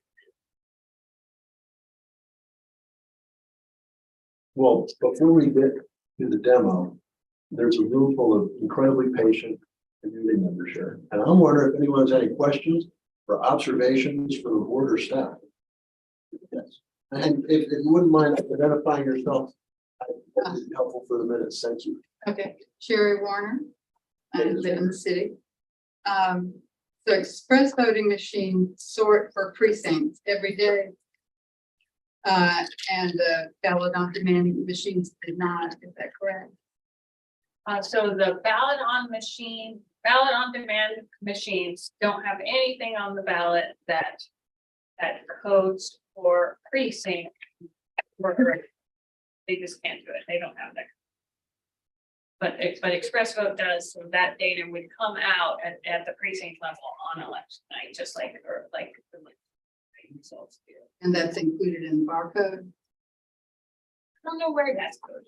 It is, but it's the way the coding is done, if that's how you choose to go.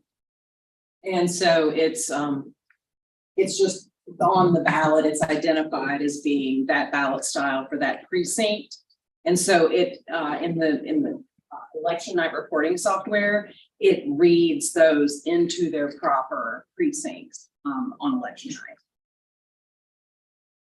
So the ballot, yeah, when you go in and give your name and all that, is like a tape. And it has the ballot on it. Do I understand that correctly? You can show it in the Yeah. demo. Yes, Okay. Michelle will show, but if you lift up a card right there so she can see it, that's what the voter will get. When they get it, after check-in, it'll have printed on there, the ballot style and what the Express Vote needs to be able to read the ballot on the screen. And then once the voter makes those selections, it'll print out their selections. So when you check in and then it prints the identifying information on here that is then put into the Express Vote and it pulls up the correct ballot for the voter. Or well, anybody who wants to see it up close. Check it out.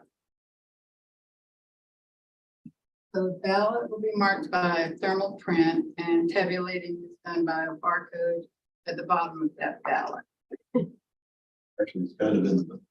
Okay, The barcode, so on a pre-printed or a ballot on demand ballot, the barcode's kind of in this chain that's around the outside of the ballot. Huh. On the Express Vote, they're more recognized, what we recognize as a barcode, and there's just a bunch of them at the top of the ballot. And you'll see that too. like UPS has, Like, sorry, like UPS. yes, yeah, it's humans recognize it. So. Okay, and how many digits is the application number? Oh, gosh. Are they all the same? No, they're not all the same. It is the number plus the machine number plus the site and code for 4 letters. So it's I think it's 4 letters, a hyphen, and 5. Okay. So now Because we can have as many, we can have over 10,000 people early voting. We have to accommodate it. anything different for every single voter. yes, yeah, it's a peak. I mean, just by example, like the West Asheville Branch Library, if you early vote there, you end up being WABL -0002 and so on. So it's a lot of numbers actually to write down. If you're working at an early voting site, same for letters. Yeah, the letters, and that's, if that gets messed up, that's not a big deal. We know where those ballots came from. That's easy for us. The numbers are the voter and the machine that was voted on. And the machine number is also something we could guess easily because there's only 4 machines at each site. And so it would be that identifier to the voter itself. Really need to. Thank you for your questions. Sir, Mr. Brown. Jan Black. I'm having trouble understanding if it's not tabulating votes, how does it split them by precinct, read them out on election night? If it's not keeping count. Yes, so the barcode on the ballot is read by the DS200, which is the tabulator. And that's where those results can be coded, to take that data from the Express Vote. and come out through the electionware software to split it out into precincts right away. So the DS-200 is keeping track, not the Express vote. Yeah, the Express vote's not tracking, it's just printing stuff. And why can't the DS-200 do that now with ballot on demand? Because ballot on demand doesn't have the capacity to print it doesn't have the capacity to print a barcode. It prints letters, but it doesn't print a barcode. I'm looking at the piece of paper that the voter's going to get. It looks to be 8.5 by about 4. Maybe half of an 8.5 by 11 sheet. Right.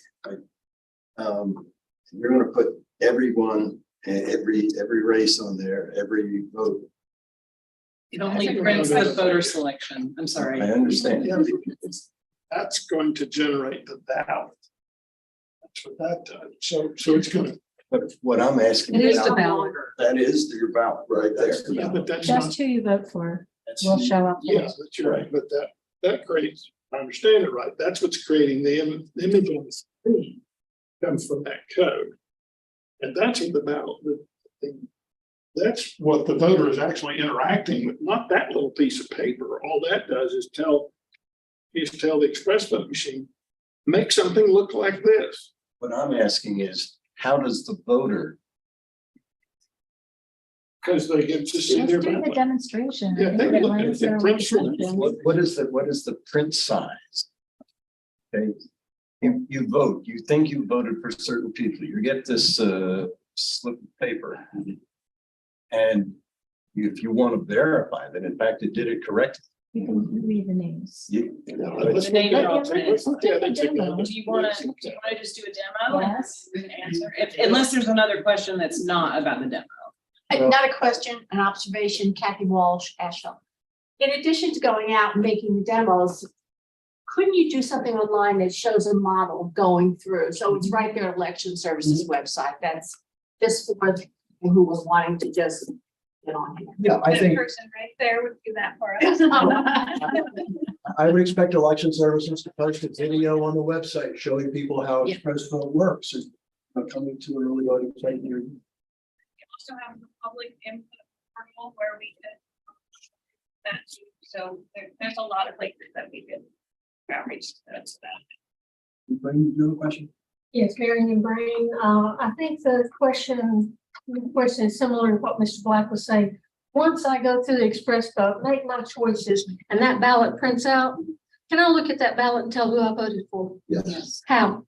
Because it's a barcode. No, but in addition to the barcode, it is going to list the name of every candidate you select. It's going to list however many candidates you voted for. So that's a change with the Express vote, It's one of the. because it doesn't do that currently. Oh, it does. It's one of the features of Express Vote currently. It would not have been approved by the state board if it was a barcode without listing the candidate. Because then there would really be no way for the voter to verify. Yeah. Without using some equipment. Who they voted. So when we do the demo, I hope you will feel more assured that the selections that you make are actually reflected on that slip of paper that you will have the opportunity to review before it's put into the DS-200 to be tabulated. If you see a name on there that I didn't want that person, then you don't put it in the DS. Spoil it. Look at it and tell us what you think we're missing. That's kind of what we'd like you to do. But one of the reasons we're glad to have so many people here is the more eyes and more heads that take a look at this and wonder about it, ask us questions, the better able we are going to be to implement this in a satisfactory way. You guys are our focus group. The other reason that it has to be You're readable, next. readable by a human is that we have to conduct recounts. Recounts by That's the hand. other question. Yes, so this it has to have that. Well, that's what the statute requires. I Exactly. mean, that's one of the 5 criteria. Recounts and audits. My name is Jay Kyle, and lived in this area for 45 years, taxpayer. And I just think this is, a lot more complicated than it has to be and more expensive. I'm all for that I can hold in my hand a piece of paper and hold the pen and make the marks and check it myself and then give it back. Like one of the things I've heard here is, well, if you can't see that well, it'll print it out larger, but then you get that small thing and it's small. So if an eye problem is a problem, they won't be able to check it as well. Whereas if you just check it the first way, and it's a lot less expensive, I just think we're getting too crazy on the machine stuff in our Well, voting. Thank you. I appreciate your perspective. The expense thing, I'm not really clear on. We use ballot on demand right now. And if we want to continue with ballot on demand, there are expenses related to that. And we're also having to face the fact that the ballot on demand system we have right now is rapidly becoming obsolete. The equipment is wearing out. So Yeah, that would have to be replaced with something. and why not go back to paper ballots, period, no machines involved. I mean, I'm all for that. Whoa. I know you Um, might, We have 126,000 people vote. I don't know a single member of this board who is interested in manually tabulating 126,000 votes.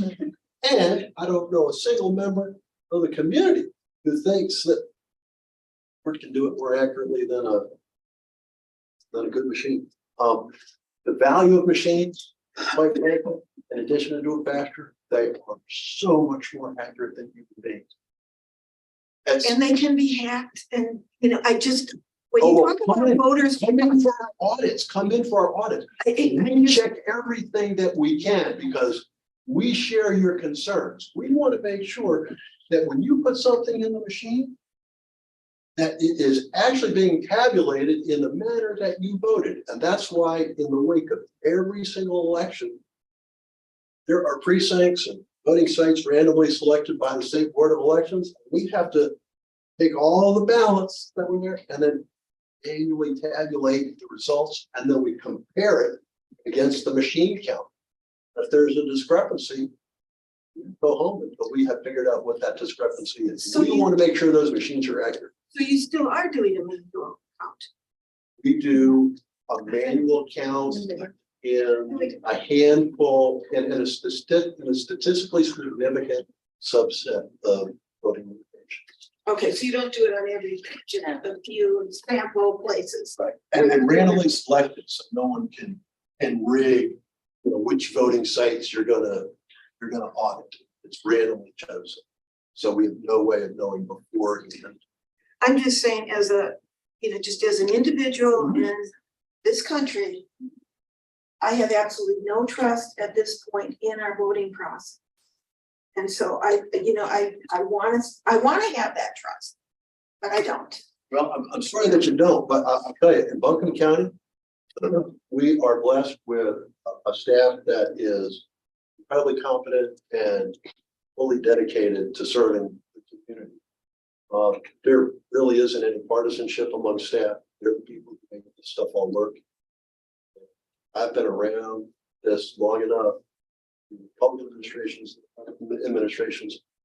it really hasn't made any difference. We treat voters the respect and attention they deserve. We're in this for voters. We want this to work for voters. Our number one concern on Express Vote, it's going to make probably our lives a little easier.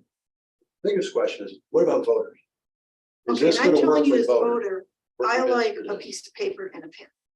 And now maybe it's because I'm older, whatever, but and I also just wanted to say I appreciate all the work all of you are doing. I think it's a tremendously big and important job. And I'm not trying to, it's anybody about, I'm just saying what my concerns are and how I feel about it. And that's just. Okay, well, one where thing I'm that standing. our voters, if people do absentee by mail, or if they go to their precinct on election day, they will continue to use the traditional paper ballot with which we have all become familiar. Only those people who go early vote who will see this new ballot marking mechanism. And if folks don't like it, well, then I encourage them, hey, go to your precinct on election day. Or, And I guess the other absentee. thing about the whole voting system is I really think we have way too many early voting.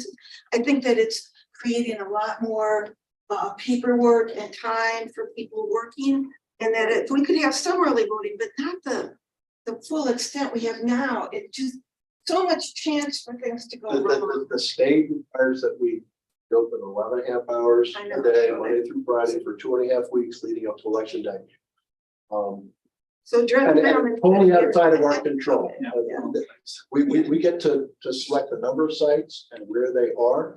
And we will have a presentation in summertime. Actually, there isn't going to be much early voting through the municipals in 23 now, is there? There will probably be a site where we were going on a site for Woodfair. But we will be planning. And the primary that is currently scheduled for March 24th, where nothing is set in stone, but it comes to election schedules in North Carolina. Please be here for presentation of everybody's proposal by staff and the discussion by the board. This is something we spend a lot of time on every election, well, especially the even numbered years election. And in 2022, the community's participation in the discussions was invaluable. So I encourage you, please come back and discuss early voting. I really appreciate it. Okay, well, I thought I just heard that was decided at a state level, how much early voting there was. Yeah, the 2.5 weeks is decided by the state. 11.5 hours a day is decided by the state, but the number of early voting sites and their location, that is the discretion of this. Thank you very much. Thank you. I have one, to add to that is the voter trust issue is very important. Hearing people's concerns and being able to address those, we want that.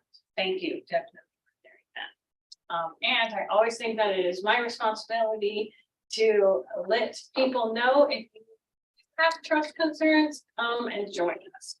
Being a poll worker is one of the best things that you can do to really understand the system. And we have people, you can trust me, people in this group who are poll workers. Yeah. And so that's a really great way if you are able to. I don't think I Really really before it. I tend to say what I think without, I went to the poll training and I thought, I don't know if I'm capable of. And that's okay. That's good recognition. So I did the outside thing some, just a little bit, but. And I felt like it was a waste. The outside. Yeah. Well, you're joined our meetings and participating in the early voting plan is another great way. Thank you. Question, Mr. Brown. Just an observation somewhat similar to hers. We have a system that works. Perhaps the machinery needs to be replaced. That every machine's going to have to be replaced eventually. They all break down and manufacturers go out of business like Oki. And people adapt and they get new printers and they reprogram. If we're going to make a change, we need to make changes that make the process more transparent, more auditable, more trustworthy to the public. I believe that we're putting a little bit of a roadblock in that right now because we're going to print out a very small piece of paper. Maybe it's legible to wait people with and eyes. see what's gonna get printed out. Just, Well, let don't, me finish. don't just suspend that. Then look at it Let me and finish. come back and tell us what we missed. All right, let me finish. Small piece of paper, maybe they can read it, do they have trouble? But what they're reading is not what's being counted. What's being counted is barcode, which they can't read. Okay. And the question is this going to give people more confidence when this piece of paper is reading a barcode that I can't see, which might be different than what's on the paper, if I can read the paper. You're interested, you've taken away the single piece of paper that person wants, puts in the machine. They know what's on You're it. jumping ahead. They know what's on it. You're jumping ahead because you're already. This is what was generated by the election worker and then scanned.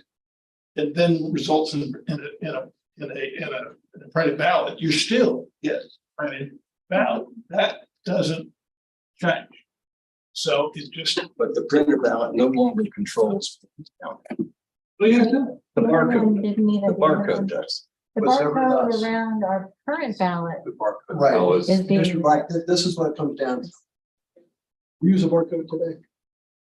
The barcode on your ballot is instructing the DS200 how to scan that piece of paper. I don't know what that barcode says. But it's looking for marks. Isn't it? Isn't the scanner looking for marks, reading the position of that ballot? Correct. And looking at the marks that I made on the paper? Right. It's not looking for those anymore. It's looking for a barcode that I can't read. I'm looking for a mark that you made on the screen. Exactly. But You're I just can't, making marks. You're but just that not. piece of paper may or may not reflect. Well, what then it gets spit back out and it says here, and it'll show you, you look at it, show you. We need to be able to read what's printed out. But you should have a list of who you voted for when it's house that gives you the assurances that you done correctly. But the issue that's come up with marking devices, electronic marking devices like this, is that the barcode is not necessarily say the same thing that's printed below. And That's that's video. why. Well, that's an issue. We need to hear about that. So if we have something showing that. But you have to assume that there may be opportunities for malactors. Right, but understand, And you need to have a Mr. Black, system that's you've been resilient here- to a malactor. you have been here for our audits. Yes. You understand the review process perhaps better than anyone else in the audience today. And you know that there are all these different pieces to the puzzle. One more element that I'm hoping is going to provide some reassurance to you is that you take that ballot after it's been marked, after it's got the barcode on there, it's got all your candidates. You can take that and before you put it into the DS200, you can put it into a different express vote machine. And it will show you on the display who you voted for. And if the display doesn't square with who you actually voted for, then you can flag that. You can bring that to attention of staff and we can address it. But you do have the ability to read it with your eyes before you put it in the DS200 and to put it in the same or a different express vote machine and then read it on the screen. So there are all sorts of opportunities that you have with this you don't have with our current arrangement where you just put that thing in the DS200, that thing clicks by one, you're done. You get your sticker and you're finished. Now Express Vote's going to give you a chance to review it before it prints. After you print it, you get to read it one more time. And if you want, you can put Express Vote and review it a third time. So after we do the demo, I think you're going to feel even more assured about the new and understand. I was in your shoes. I was very leery about this thing. I've been sold on this thing because I have seen it work. And I have seen that communities where it has been used, it is very, very firmly embraced. That's a big deal. Sure. Mr. Black's concern is a little different than that. I think Mr. Black's saying that as it is now, you have a ballot in front of you with a name and a bubble next to it. So there's a level of comfort with that. That's not really replaceable with this. You have this, it'll print out a barcode, but his concern is that it's not printing out an accurate code. So you don't have the level of assurance of seeing it actually in front of you on paper. And I hear your concern and if I've restated it wrong, then tell me, but I think that's your concern. I think you're right. And that's not, I appreciate that feedback And some other jurisdictions are in fact going in the opposite direction. They're going back to paper ballots for exactly that reason, to generate more trust. So we want to have a very trustworthy election. Let's keep this conversation going. I think to the point that we're eager to see the demonstration. One quick question. That piece of paper that gets printed out, I just know that as a self-employed business person. And I'll get receipts from things where I've spent something, and then I go to do my taxes at the end of the year, and I can't read the damn thing. The printing has vanished. Is this gonna vanish? You missed my question. I asked that very question. Okay, And It's a different stock. what the response we heard is that the thermal print on these is of superior quality than we get from Walgreens or Ingles. Because I'm with you on the receipts. And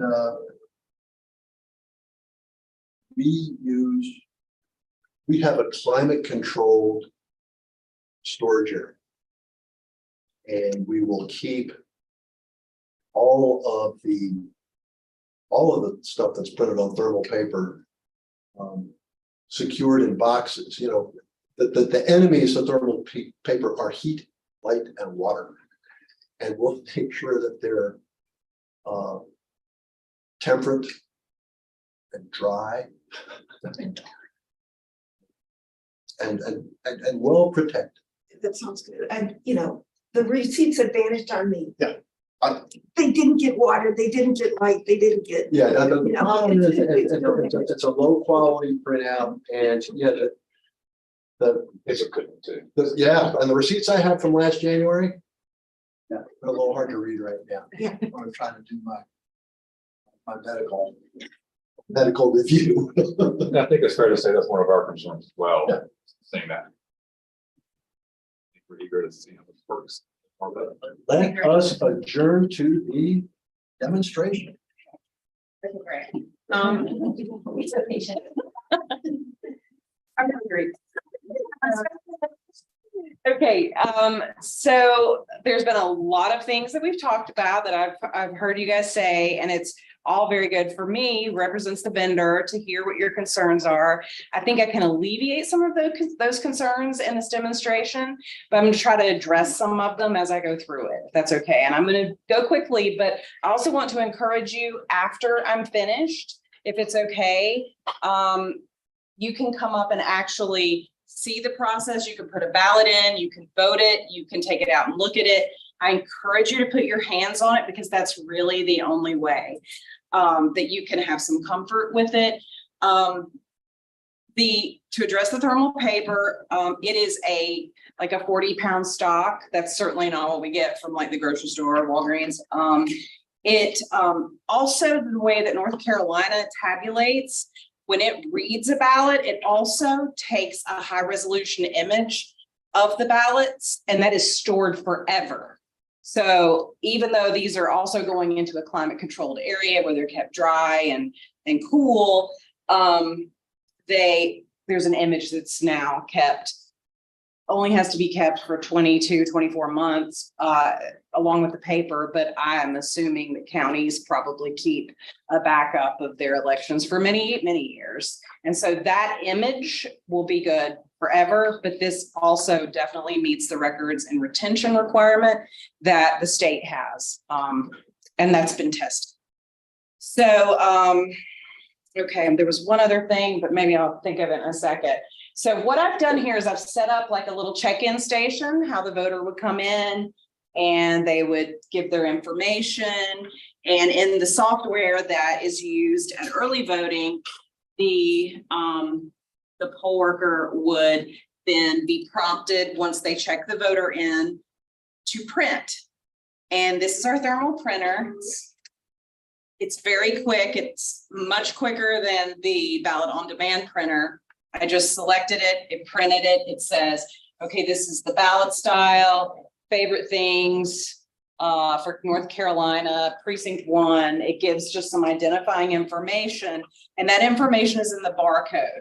And this is one thing that I wanted to bring up that I didn't hear talked about is the elections are coded in a secure location. Either a county does it or we do it as a vendor, print elect.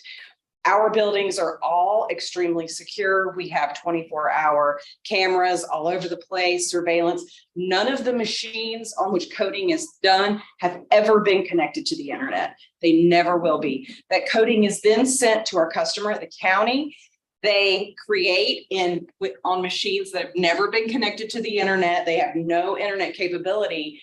They then create the media that is used in all of our machines. Once that media is created and put in, there's an extensive testing process and a test script that is voted so that they can know every one of these that they've marked along with the coding, so that they actually test that those barcodes reflect the voter intent that's on the ballot. That is checked both before the election and, as the board said, after the election with the randomized audit. So I just wanted to say, it's not just like, oh, we have the coding, we don't know where it came from, it could have been hacked, and we're just going to throw it on the machines and hope for the best, and if we'll catch it if it's in an audit. No, there's an extensive physical security process that is employed before the election's ever conducted. So it's at that point in time, it's not really possible for it to be hacked, because if someone else, by some nefarious person, got a copy of the software and they tried to fake it, the way that our software works is it records a serial number, even on the election media that's put in there, so that if someone showed up with their own and tried to stick it in there, the machine would shut down. It wouldn't operate. It would just shut down. If the screen would go black, there would be no more. So there's a lot of security protocols that are in place for this equipment that we don't really advertise or talk about. But I think we should. I think that's where, as a vendor, maybe we don't explain that enough to people, because there's a lot of concern about this. It's definitely what's going on in the world. So I think it's great that you brought up those concerns, but I also wanted to alleviate those concerns a little bit by saying we have both electronic and physical systems in place, as well as the board. They have their own that they employ. So there's a lot going on here that that will hopefully alleviate those concerns. So then it prints this. The voter, this is given to the voter, and the voter can now operate the express vote like a kiosk. So they just insert this card, and there are headphones that go with it. So if someone can't see or read, they can actually listen to it. And this is the pad as well that has both different shapes that can be identified if the voter can't read Braille, or it does have Braille prompts on it. So they can listen to it and vote that way. There is the contrast that they talked about. People who have macular degeneration find it easier to read that way. And then it also has a zoom function, which makes the font really large.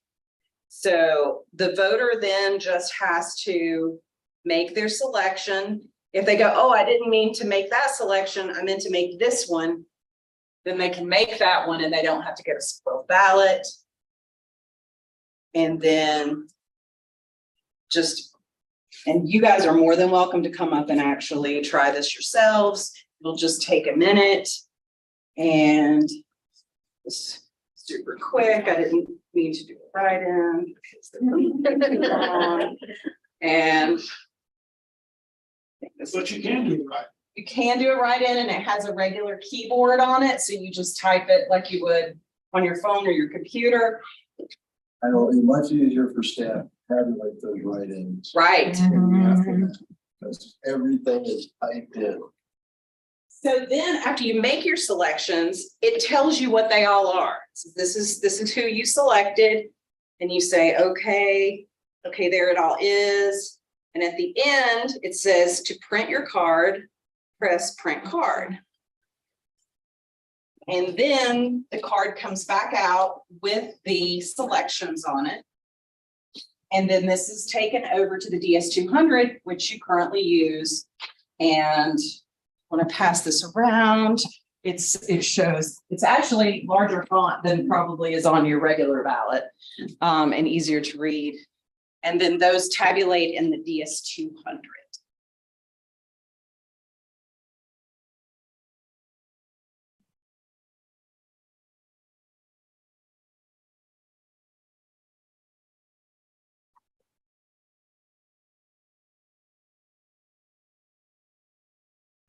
I have some more of these. I can make as many as you need. If you want to come and try it out, I would encourage you to do so. That's what I'm here for. Michelle, I have a question. Okay. Is it like, let's say I made all of my selections before it prints, is it gonna do like the grocery store, like check your cart? Like, is it gonna let me review everything I've selected? Yes, As another fail-safe before it prints? yes, it does. And then you have to confirm the print after you've done the review. Ladies and gentlemen, the board has had the opportunity to test Express Vote in the past. We test our voting equipment for every single election. And part of that test includes testing Express Vote. So I'm guessing that the board members are pretty familiar and comfortable with this. I invite y'all, please go take a look. Thank you. I mean, It's good. Michelle said, get your hands on this. Figure it out. Insert it right here. You see where the Way. you insert it the wrong way, it spits it right back out. I'm surprised how many barcodes there are. Is there a barcode for each of them? There is a barcode that basically the barcode on here is the same thing as the barcode on a regular ballot. Because the barcode just says position B42, which is where the bubble would be. And so it's just B42. That kind of.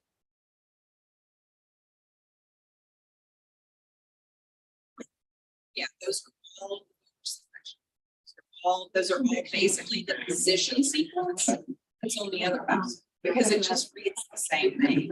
So the barcode just is telling me.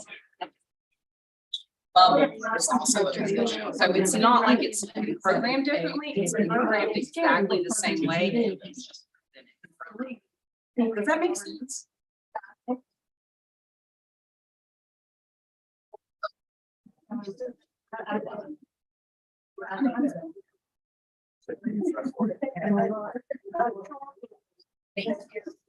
Save.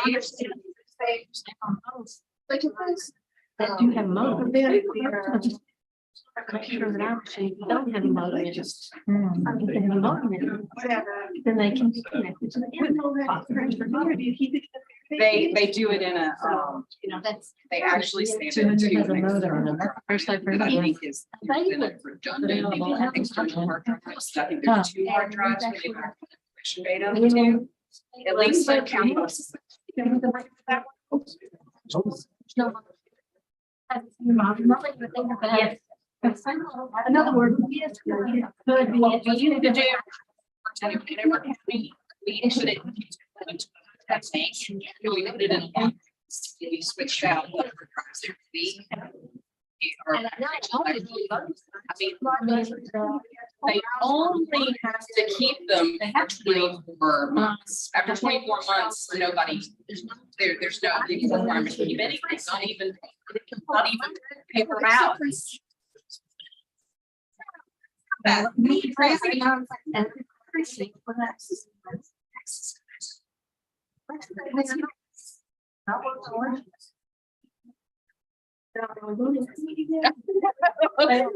I know it's only gonna benefit people who have anything coming in. I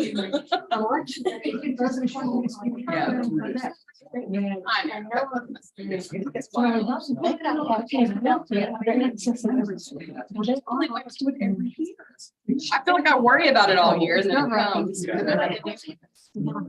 Yes. Yeah. It's a couple weeks in. Yes. Yes. No, what we're talking about, IRS. Paying taxes. I think that's something to everybody. It's hard.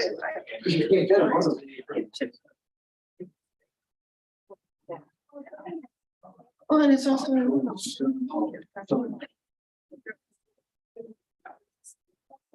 See addition. We don't make these, a company called Election Systems makes them. We are the authorized dealer in North Carolina, South Carolina, and Virginia. So we actually, kind of like your Ford dealership, we're kind of like the ESS dealership in the mid-Atlantic. I do. But I live not far. I live over in Madison. So yeah. Yeah. Yeah, you can put it back in and it'll show you what was marked. It'll say this ballot has votes on it. It'll say One thing something. election staff. To a different machine, Some people said, so. Like, not all people, it's down. It's. Oh, yeah, yeah. We have. With the Yes. I mean, we don't get too many people that ask to use.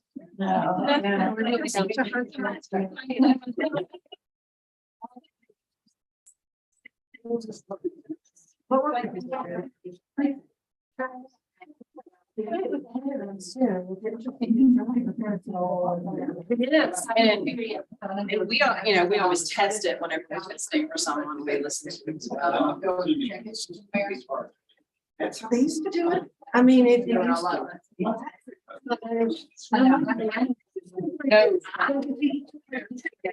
Nope. In fact, if I put the little thumb drive out of the side. If I pull that out, this would be nothing. Again, That knows nothing. It just knows the coding that trust it. that we send, it just knows the Presidential definitions. It knows that this candidate equals this sequence, which is exactly the same on the pre-printed ballot, which is, C42 is where the bubble is. So all on this ballot, People would. this is like C42 equals this person. Yeah, well, Yeah, I had talked to. This. Good print.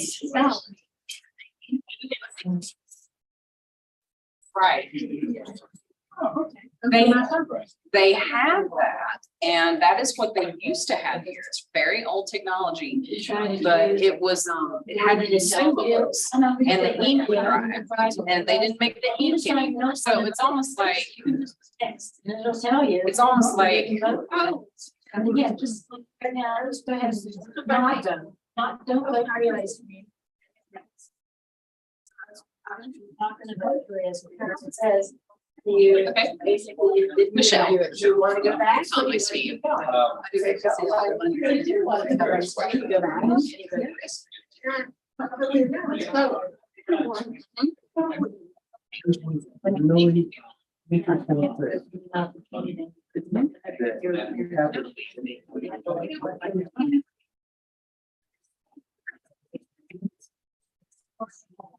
It's not, well, if these are your selections, these are voter selections. This card can go all the way to 21 inches. So you can have longer. Yes. Yeah. But New York, the state of New York City uses this, and they've never had to go longer than 21 inches. That is, yeah. So. I really got over it.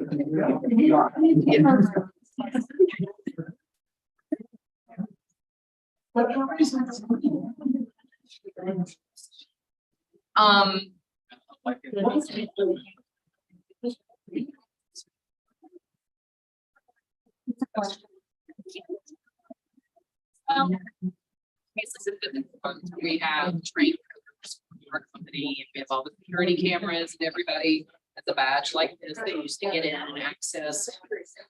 And all of that's kept in a log, that's just ongoing. Yeah. And nothing that we have, I mean, they do their coding in rooms where there is, there's no possible way that anything is hitting the internet.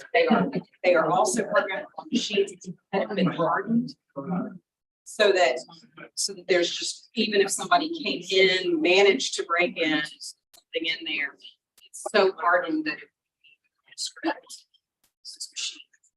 So once our coders do the coding, just based on information provided by the elections, and then they take that coding, place it on site with the press code, we use 200 to make sure that matches that person, right? They won't match. They go through that. We generate a script. That script is sent here. With chain of custody to the Board of Elections. Board of Elections then, they have a couple of software that's in a locked room. It's machines are hardened, they've never been. And so then they unzip, go through a certain number of procedures to open up that coding. And then they burn the thumb drives, that ESNS provides. They manufacture them, they provide them. So it's not like even the thumb drives are made somewhere where they could hide something in there that would pop out later. These are clean, they are only for this equipment. So even though it uses thumb drive technology, you can't just use it. So once they do that, they load everything and then they runs through a test script. They make sure that the results for the test script match exactly, and they run everything through and they match. So they would catch if every vote for candidate A went to candidate B, the numbers are different. So that way they would know if there is sort of error or something nefarious in programming, they would identify that right away. And then everything's logged with keys, but they also use security seals. Like once the testing is done, then votes are cleared out. For some here, there's no vote stored. But they do seal it with the tamper evidence seal, and then everything is locked up. So I mean, it's. I think redundant. We already have redundant security, but I think we can never have enough security. And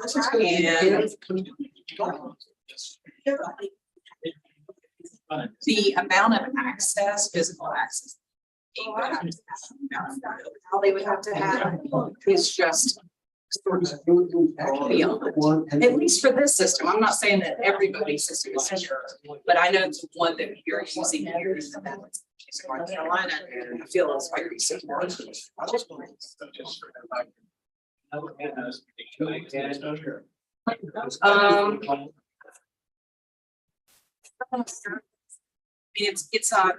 all of the software runs on Windows machines, so it's not but it is Windows based. So let's see. Yeah, something like that. That's why I love it, because I know it's all Windows based. Yeah, well, no, I love open source like software. I mean, I think that's really.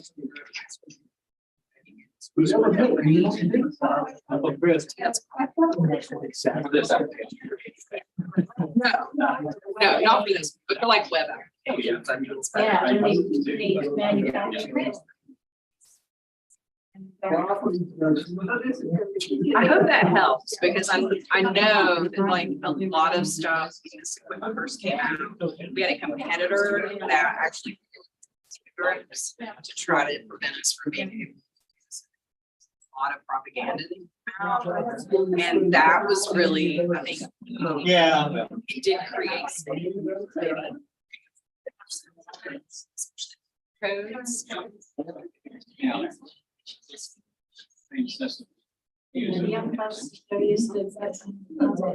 Now we have people. Well, here's some kind of big comment. Yeah, they did. And then I just heard you said. They call it all the dance they're going.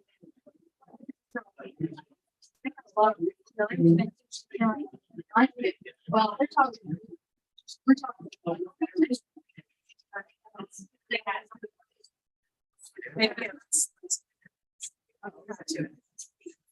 Well. Really? This one's very. You guys are. Wheelchair. Okay, so something comes up and they. Yeah, the technology they want to use, like a you know, like. They can choose that to communicate with the device. They can actually plug their own adaptive device into it. Marks about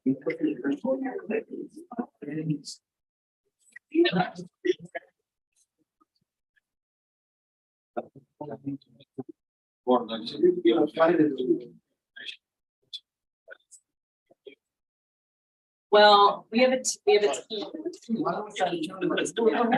And sometimes they get really pushed tight because maybe there's a.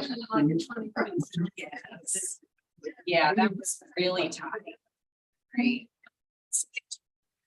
Usually they try to get it out to these guys, and usually 3 or 4 weeks before really voting begins.